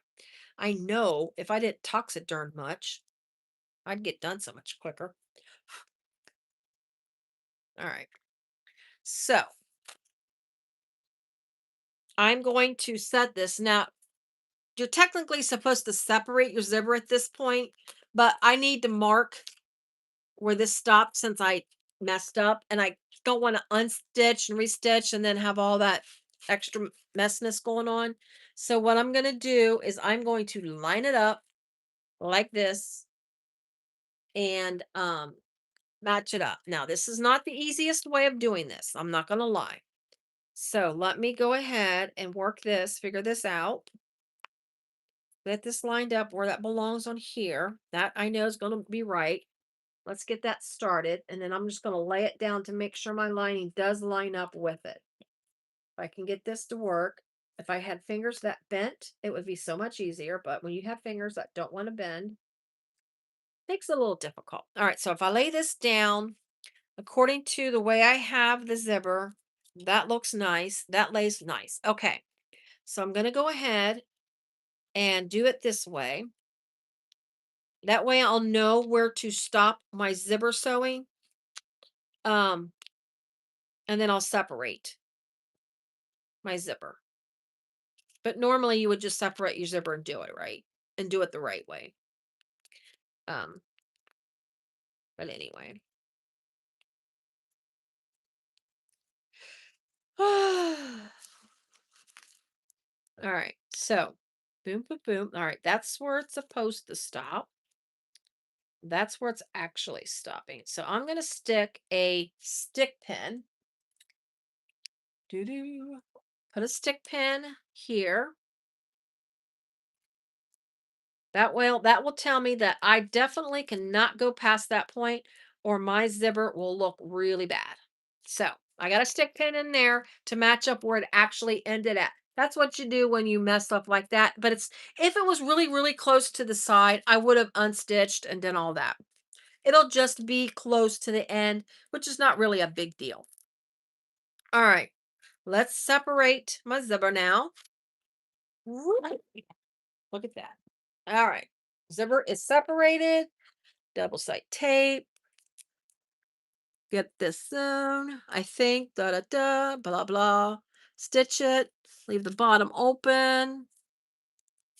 Now she does have you just sew a little bit on the bottom, but I think I'm just going to leave my bottom completely open, and then that when I pull it through the zipper, pull it through the zipper pocket.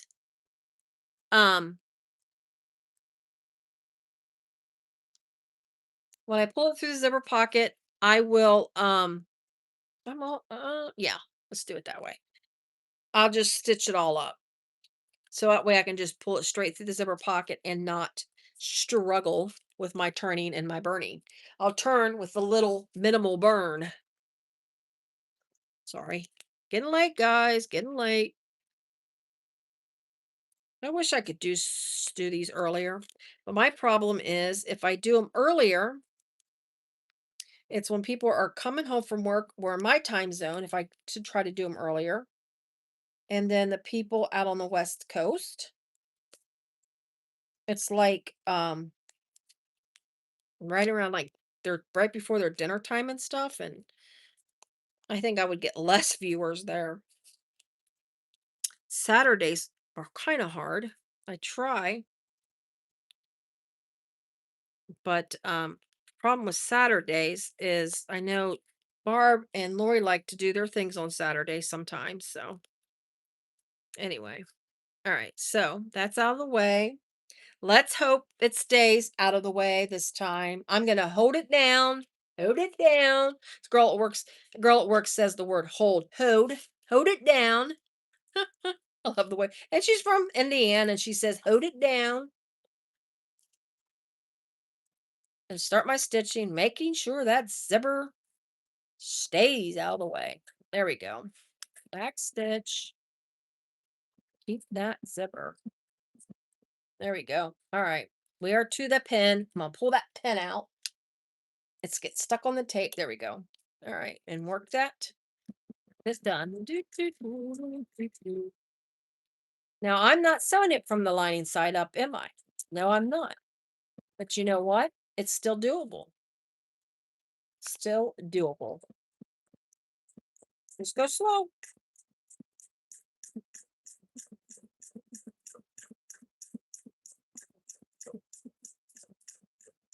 Like, are we in a hurry to go to bed? Shoot, no. I only got to get up at 6 o'clock in the morning, right? I only got to get up at 6, maybe 6:30. Whoops, sorry guys. 6:30 in the morning. Depends if I want to.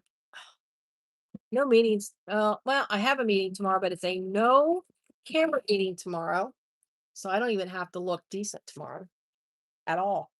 No meetings with managers. No face to. No camera video. No camera meetings tomorrow. So I can look bummy if I want to. Well, I already do. And I had a meeting with my manager today. I did apologize though.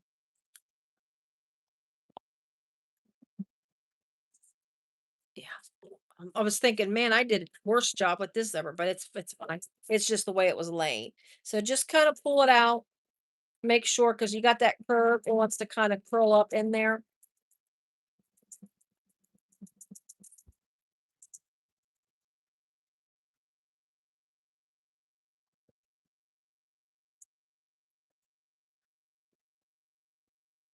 Sorry for hitting the camera again. Sorry. All right. Done and done. Oof. Stabbing myself. All right.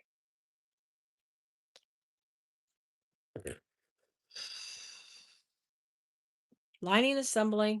All right. So let's get our lining put together. Make sure you match your upper lining contrast pieces so those match. That's important. And then I just usually I go to the top and clip and then go down. Because if there is off just a tad bit, you can always trim off in your lining and you can lose that in your seam on your lining. Make sure your zipper tape is out of the way. Do, do, do, do. And I am just going to, yeah, I am just going to sew the sides. I'm going to leave the bottom completely open. Now in the pattern, she suggests you just go just a little bit, like 2.5 inches maybe in on each side. Um, if you want to do that, that's perfectly fine. But like I said, I don't want to struggle pulling this bag through, so I'm just doing the sides and I'm going to pull the entire bag out.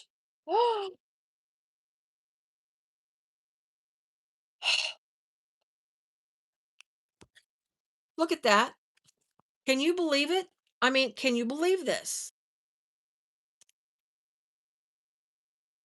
How does that happen to me? That is not the first time I've done that recently. I'm not going to lie. It is not the first time I've done that. That is my top stitching, guys. That is my top stitching. No, that's my seam. Is that my seam or my top stitching? I don't know. My top stitching. Oh, how frustrating is that? Well, I guess you could say, wow, Tony, is that the first time you're using your seam ripper on a live? Yes, it is. Can you believe it? I haven't had to use my seam ripper yet. Ugh, how aggravating. How aggravating. Yep, that's my tops. So, fortunately, it is the top stitching in my lining. That's where it ends. That's an easy fix. Thank goodness it wasn't caught up in my when I stitched this onto my top to my zipper. Thank goodness. So what I'm going to do, I've already got it half clipped. I am not unclipping.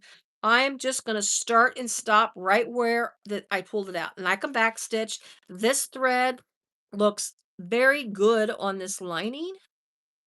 So I'm just going to do a back stitch and then it's under the zipper. Nobody's going to ever know unless you watch the video. right?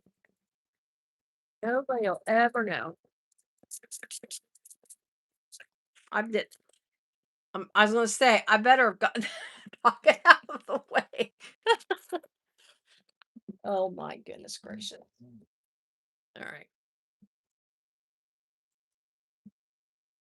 gonna say it's under the little zipper, so you're not even gonna know it. Not even gonna know it. There we go. That was an easy fix. I'm not gonna lie. All right, let's put put these two clips back in. Zipper out of the way. Clip, clip, and clip. And the seam allowance does increase. So you start at your normal seam allowance on the side here at the top.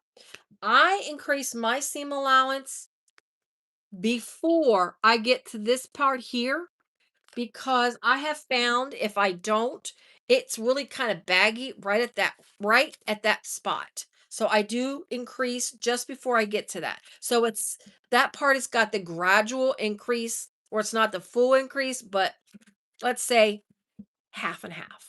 So let's get this stitched together. Again, I'm just doing the sides, checking my seam length. There we go. All right. Now I'm going to make it bigger. Start out at blah. Yeah. Oh, wow. You crease it that a lot. Okay. I can do that. I don't mind that because I like a nice fitted lining. Whoops, whoops, whoops. Get your clips out of the way. Get your clips out of the way.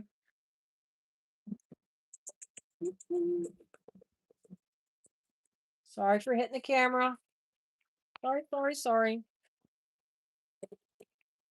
All right. We are getting there. Da, da, da. We're getting this back done. Okay. I am getting this back done. Um, oh, I need to start at the wire since I'm starting it from the bottom. Did I post, I don't know if I posted my pictures of my Regina flange bag. I know I took pictures. I think I posted pictures. I need to post more pictures. I don't remember. I need to put them on Sincerely Jen's Facebook group. I think she would appreciate that I made both sizes. Um, or two sizes.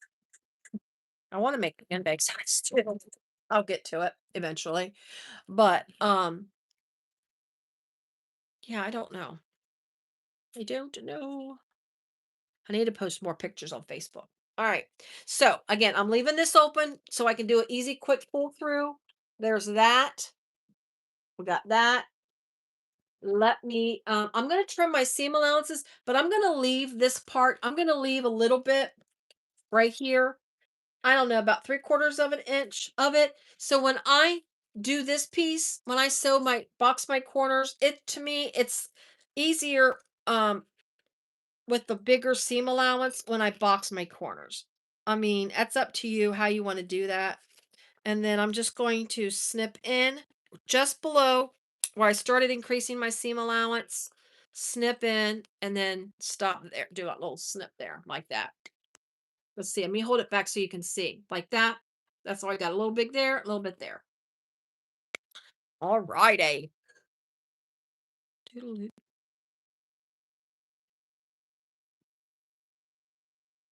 And that. All right. Do. Come on, come on. And then I just trim it down to about roughly 3/8, an eighth to 3/8,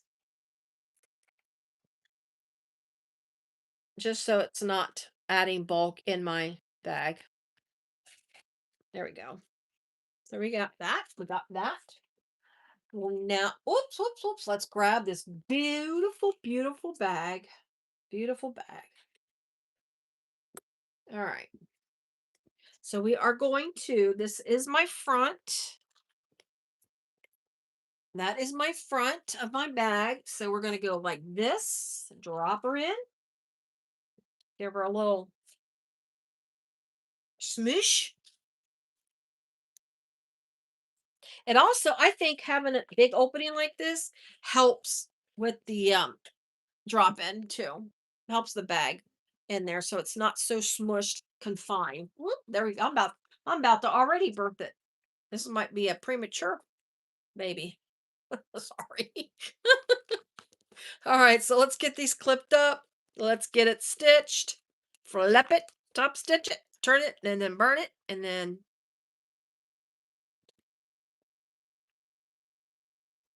um again, like I said, I didn't get my handle. I didn't cut my handle.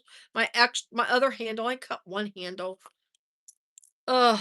So as per my usual, I will post a picture of my completed bag, which I still like to do it, even though, I still like to post it even if it's um if I ever get a 100% done bag. My zipper pull is my zipper tape is what to get in the way. But anyway, I like to post my pictures since I don't have a website or anything. I like to post them, and I try to direct people like for my shows and stuff to my Facebook bag and my Facebook page and my YouTube channel.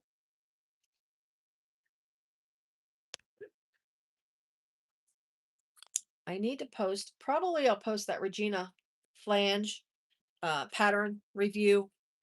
Um, what is today? Wednesday? I might post it Friday. I just got to type out the fabrics and do all my little,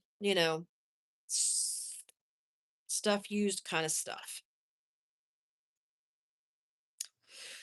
Oh, appreciate you guys hanging with me. I know I start to ramble.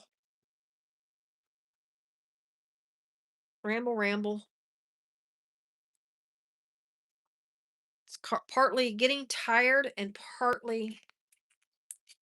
um, partly not wanting to match. My seams are not wanting to get together. They're wanting to stay apart. There we got it.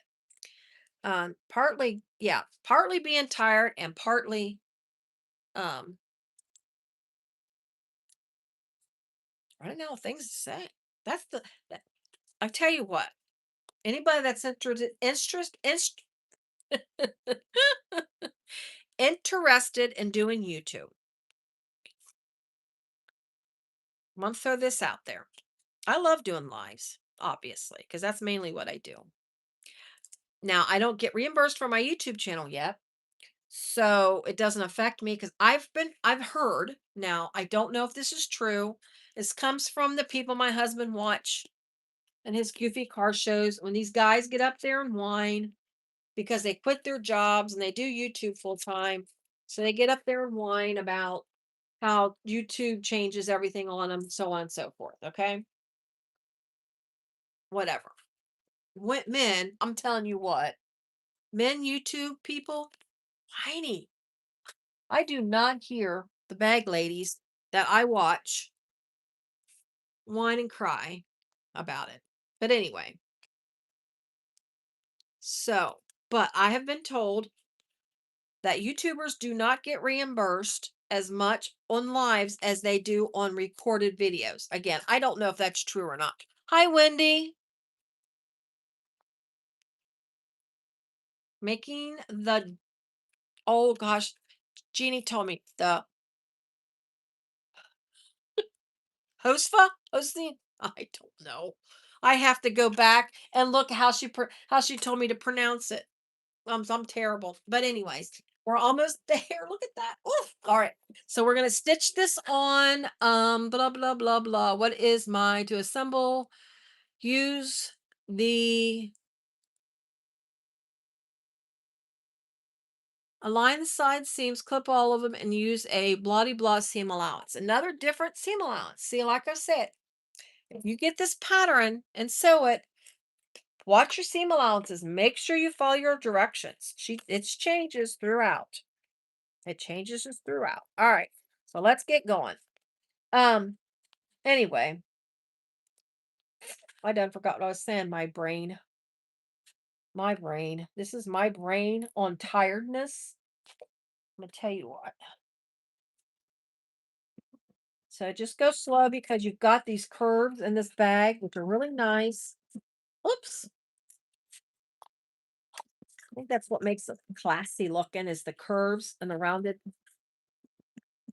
edges here. I had a fresh bobbin when I started, so I mean I put a brand new bobbin in and I'm gonna hit that camera. I know I am, or that phone. So we should be good on bobbin. My I'm hitting my that's what it was. I'm hitting my tablet. Woof. We did not need to knock that on the floor. I've already about ruined my laptop. I dropped my laptop on the floor about a week or so ago. I can't lose that laptop right now. The corner of it hit the concrete. It cracked the glass on the corner of my laptop. And I had to put some of that glue on it because I had it taped and it was causing problem with my screen. It kept flickering because I had that pressure on because it's a touch screen and it kept flickering. So I stuck glue in there. And every now and again it acts up and I have to turn it off and turn it back on again. But oh I know, yeah. Wise. Woof.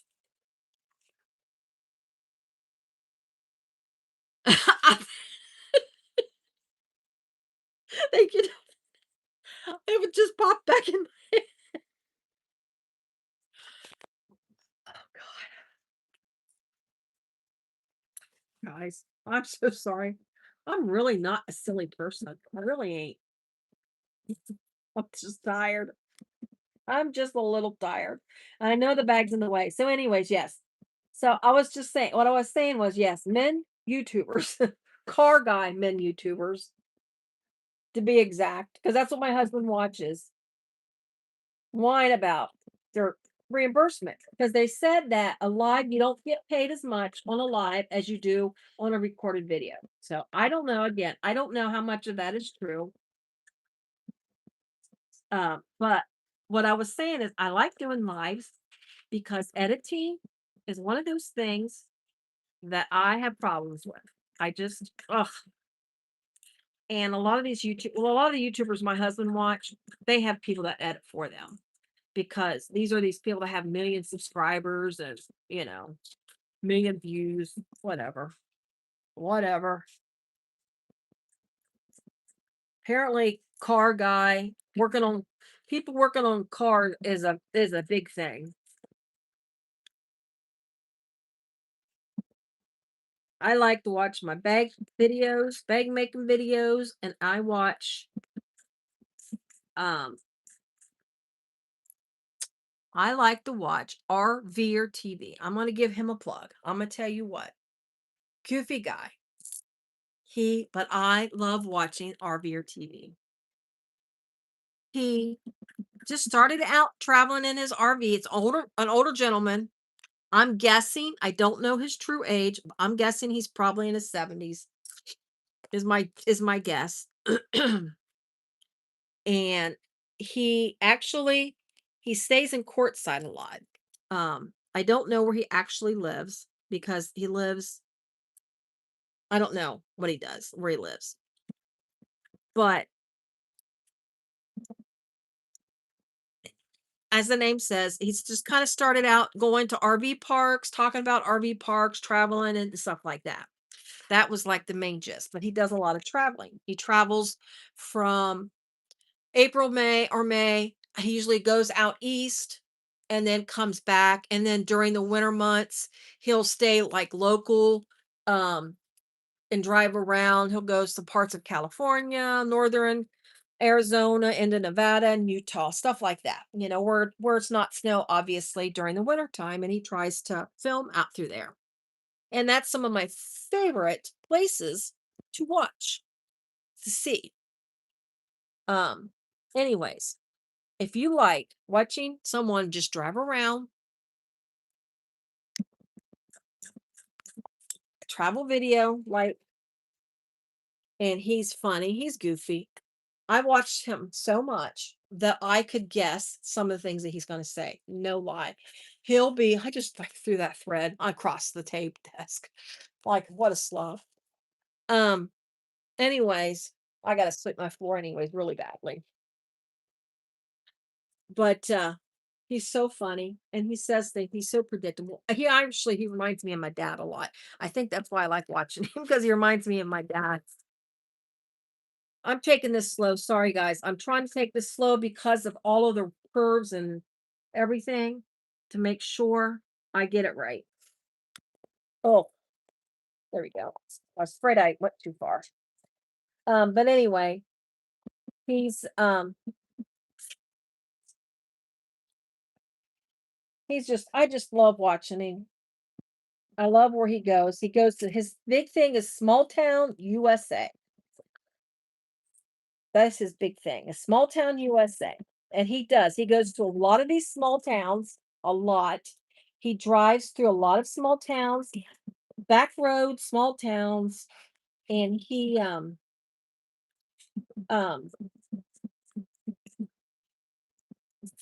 almost there. Sorry. I'm trying to entertain you while I'm sewing slowly.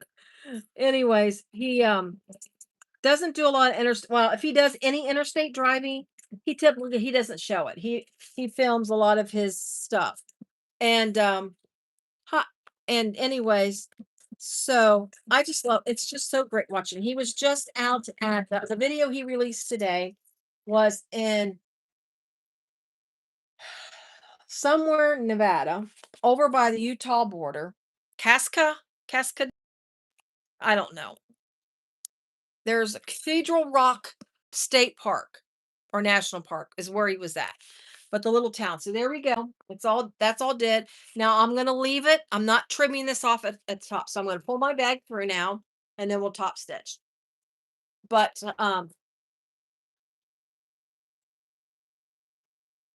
I just love watching it. And he does such great videos. I really do. I think he does. Now my husband, I mean, he used to watch it with me. We used to watch it together, but he got on my husband's nerves because he's goofy. He's funny. Anybody, like I say, anybody wants to watch his channel, he doesn't complain a lot. That's why I like watching him too. He doesn't complain a lot. I don't think he really says a whole lot about how YouTube reimburses them. He did get hacked a couple weeks ago, but he got out of it quick. In 3 days, he was able to get his channel back, which is awesome, remarkable. But he we like to watch few because some of the places he's gone to, we've gone to, because they're such neat places and they've been like sort of in our travel areas. So we've gone there to him.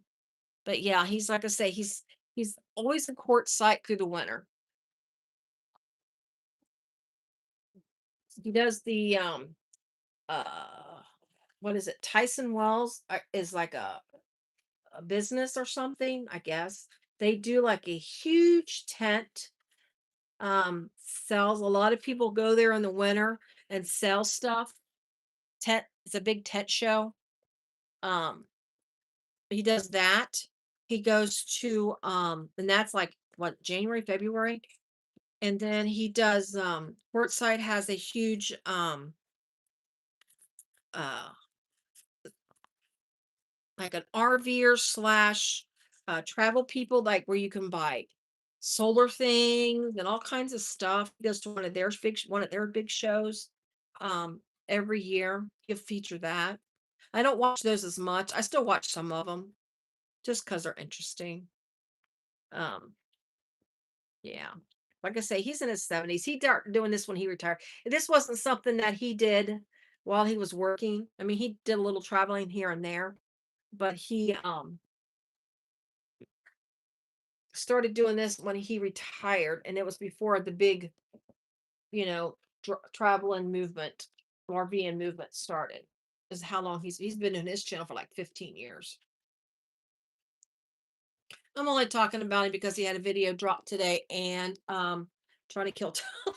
Trying to kill time. while I do this bag. All right, so we're getting ready to top stitch. So I'm going to get out these clippers because these are easier to use when I do this. All right, so I'm just going to roll everything back, get my top stitching done so it doesn't show my lot. So my upper contrast doesn't show through the front of my bag. I need to get my screwdriver out and fix this little curve. This little curve is not wanting to fully come out. So I just got to tell it to. You might, a suggestion that I'm noticing, if you were to make this bag right where it curves, you maybe might want to trim that a little bit just so where that curve is, it might lay a little flatter. I'm thinking, but other than that, that's the only problem I have. So just got to work that little curve out so it shows, so it got you get that nice rounded edge. It kind of wants to, like I said, if I trimmed a little bit in that corner, like took the peeking shears, it probably would lay a little better. But once I top stitch, it'll be all right. It'll force it to flat when I top stitch it. All right, now the sides. The a bulk there. Let me work this before I start on that side. This one, I mean, it won't be as noticeable because this matches, but still don't want it to don't look you still do not want it to look bad. But anyway, so go look up RV or TV. Like I say, he and he's like his thing is always like, heck yeah. And he always comes with his every summer when he has his little summer thing, he always comes up with cute little theme titles. Like last year, his title of his show of his summer series, 2026 summer series, is the Heck Yeah tour. Because he always says heck yeah all the time. I'm blurry. Oh, sorry. I don't know. I probably look a little bit better blurry since my hair's so flat. Oh, getting it cut. That's, but let me finish our beer. So, yeah, he says he always says heck yeah all the time. So he's and then one year it was called RV There Yet, like letter R and letter V, There Yet. That was another one of his titles. So he's got cute little stuff. So I'm gonna give old Russ RV or TV a plug today. And let's move on. While I'm working on this, I'm trying to entertain y'all guys. Uh I was blurry. I am blurry. I am blurry. My brain is blurry right now. It's a lot. If somebody ever sat down and made a whole bag in one sitting, that's a lot. That's a lot. Um, yeah, I am getting my hair cut tomorrow. I'm so excited because I'm so tired of looking at flat hair. I've gotten so lazy with my hair. I let well, that one bit the dust. I've let it grow out for the last mm, 5, 6 years. Um I got really lazy because I started working from home all full time, during COVID. And since we never, um, let me think about this. Let me think about this. There we go. It's wanting to not lay right. So I think I need to put some snips in this little corner because of the way it kind of divots like that. So let's do a,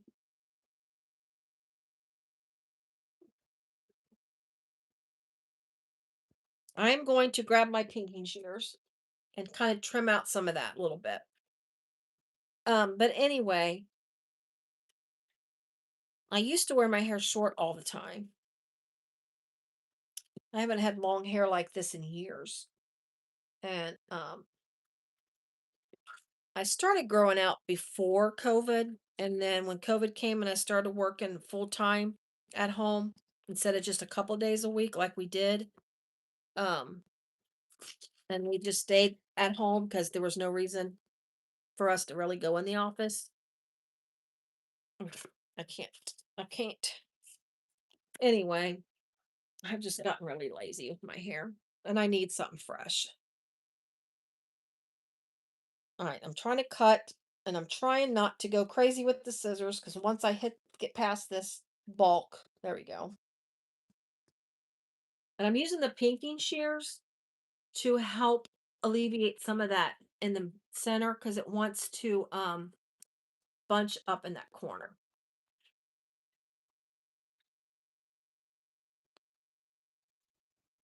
Sorry, guys.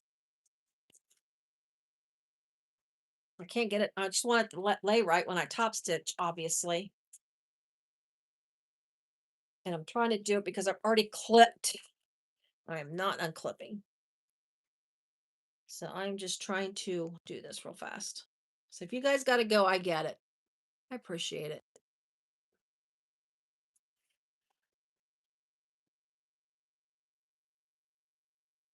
Oh, man, my hands. I need a hand transplant. Um,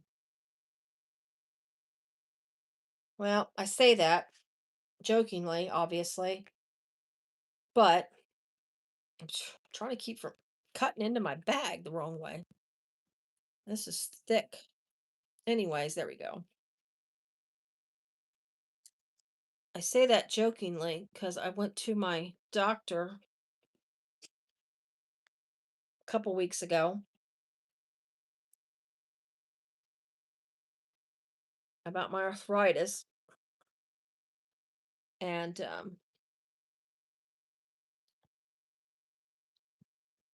uh, I'm trying to get that bulk out. Really struggling, obviously, because I'm so scared. There we go. That's it.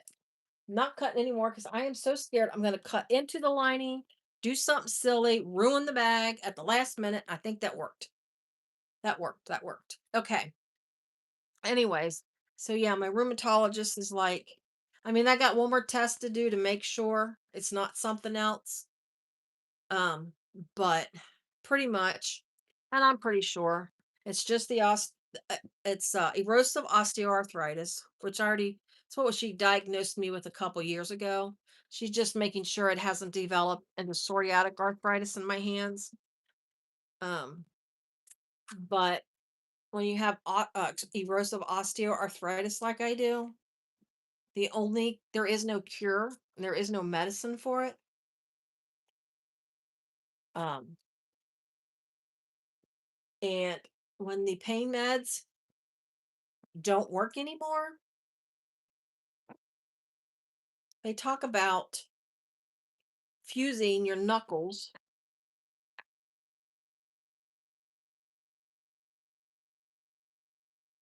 I'm tell you what, Delphina, I can't get I mean, I'm vitamin D deficient. Have terrible arthritis. I mean, why not? Really? Nope. He can't leave his kids. I say leave the kids behind, man. You know? I'm just joking. I can't move now because of my mom. My mom's turning 82 and I really don't want to be in the situation where oh, look at that bag, it's so pretty. Be in the situation where something happens and I can't get to her. So that's kind of where I'm at right now. I would love to move to Arizona right now, but I can't. All right, I'm going to stitch it. Oh, I want to stitch it this way. I really do. And I think I'm going to. I know I don't want to start on the front of the bag. I know this is awkward and I could turn it right side out, but I'm not going through all of that right now. I'm just doing it this way.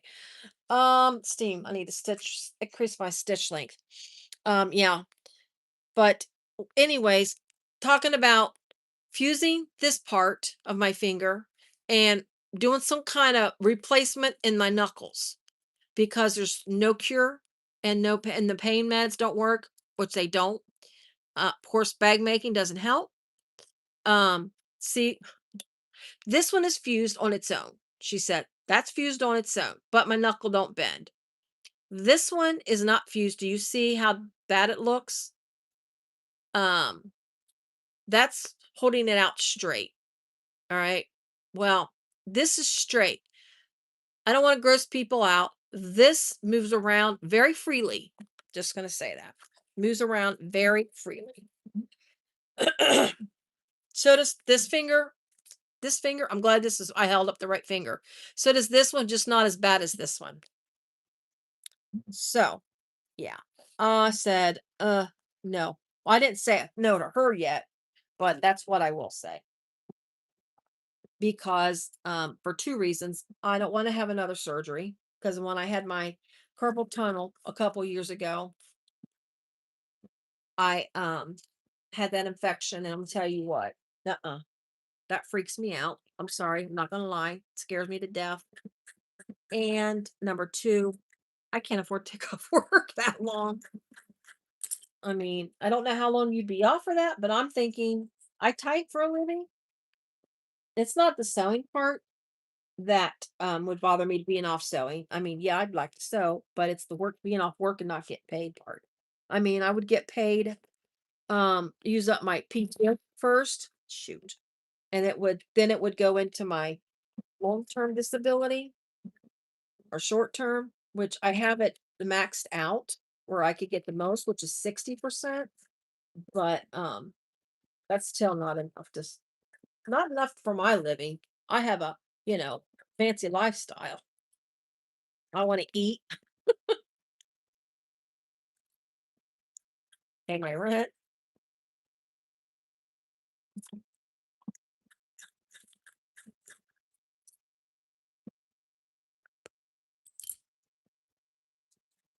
Yeah, I wanted to go with something classy, as Kasai would say, classy. And I wanted to have just a little bit of a pretty print. I think, I don't know, I really like this. This is kind of different for me, and I'm glad I came up with something different. And thank you, Delphina, for suggesting this pattern.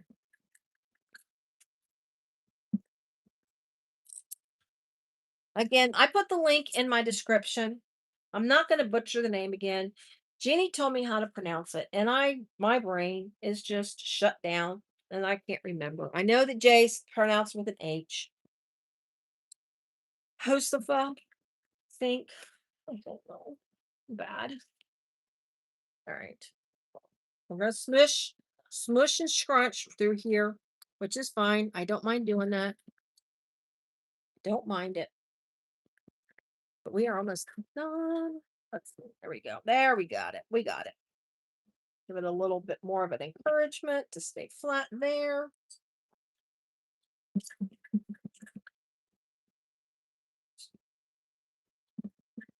Yeah, we got it. We got it. We got it.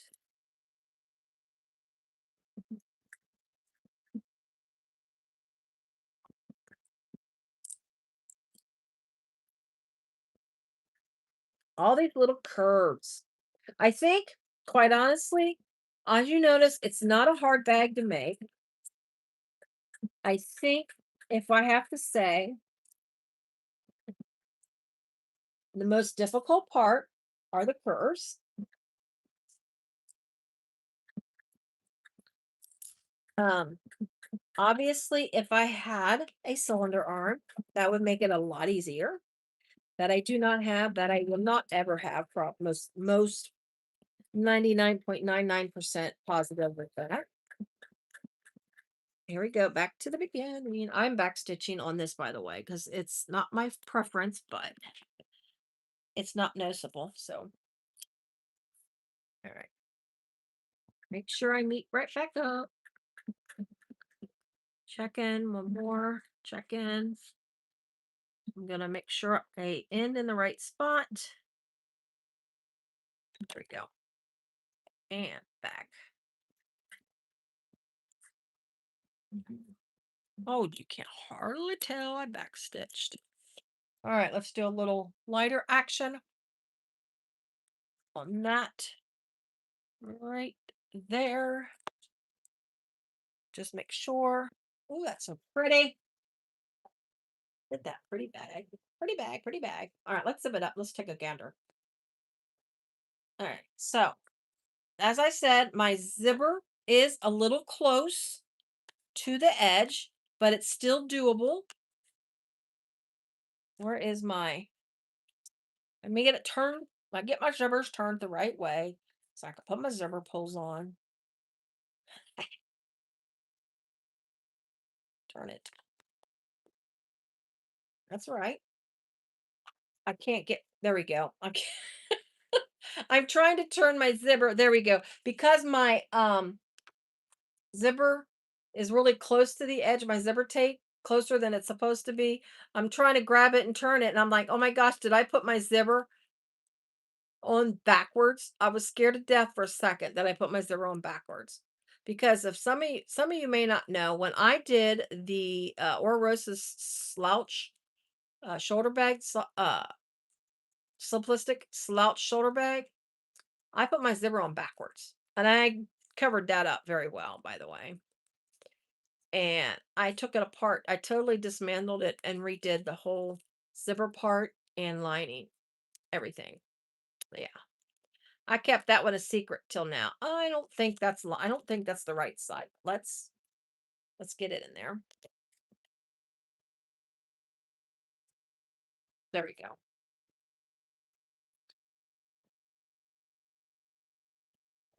Once I get this, there we go. It's because it's so close, it's wanting to think about before it zips up.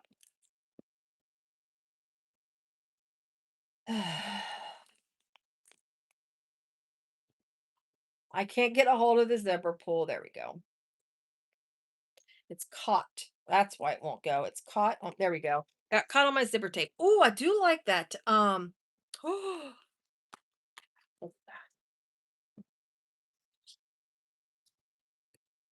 see, look at the zipper tape.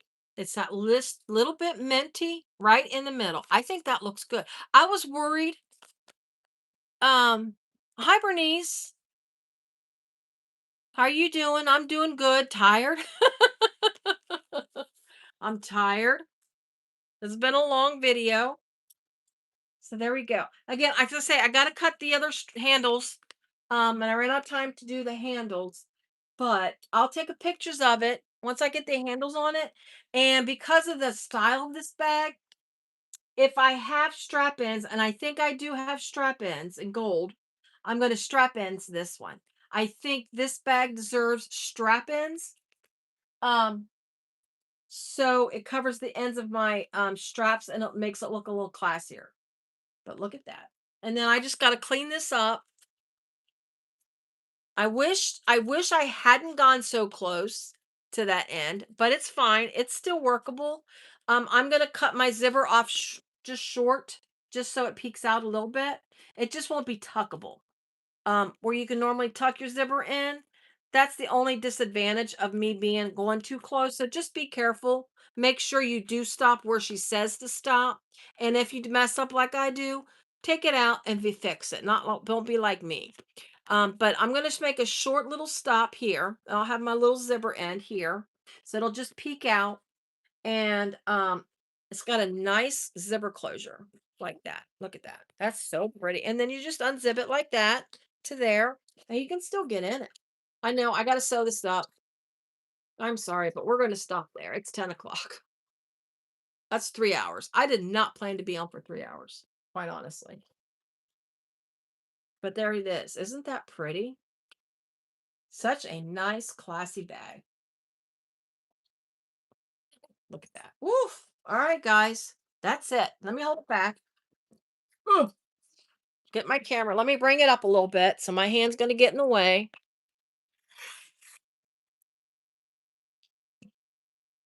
This is my bench won't move. Hold on. It's caught on my rug. Oh, the Josepha?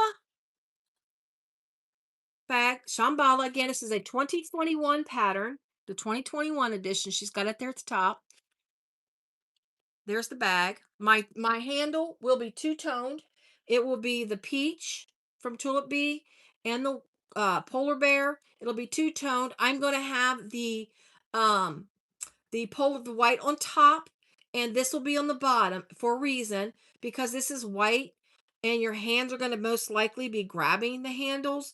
I'm going to put the white on top and have the peach on bottom.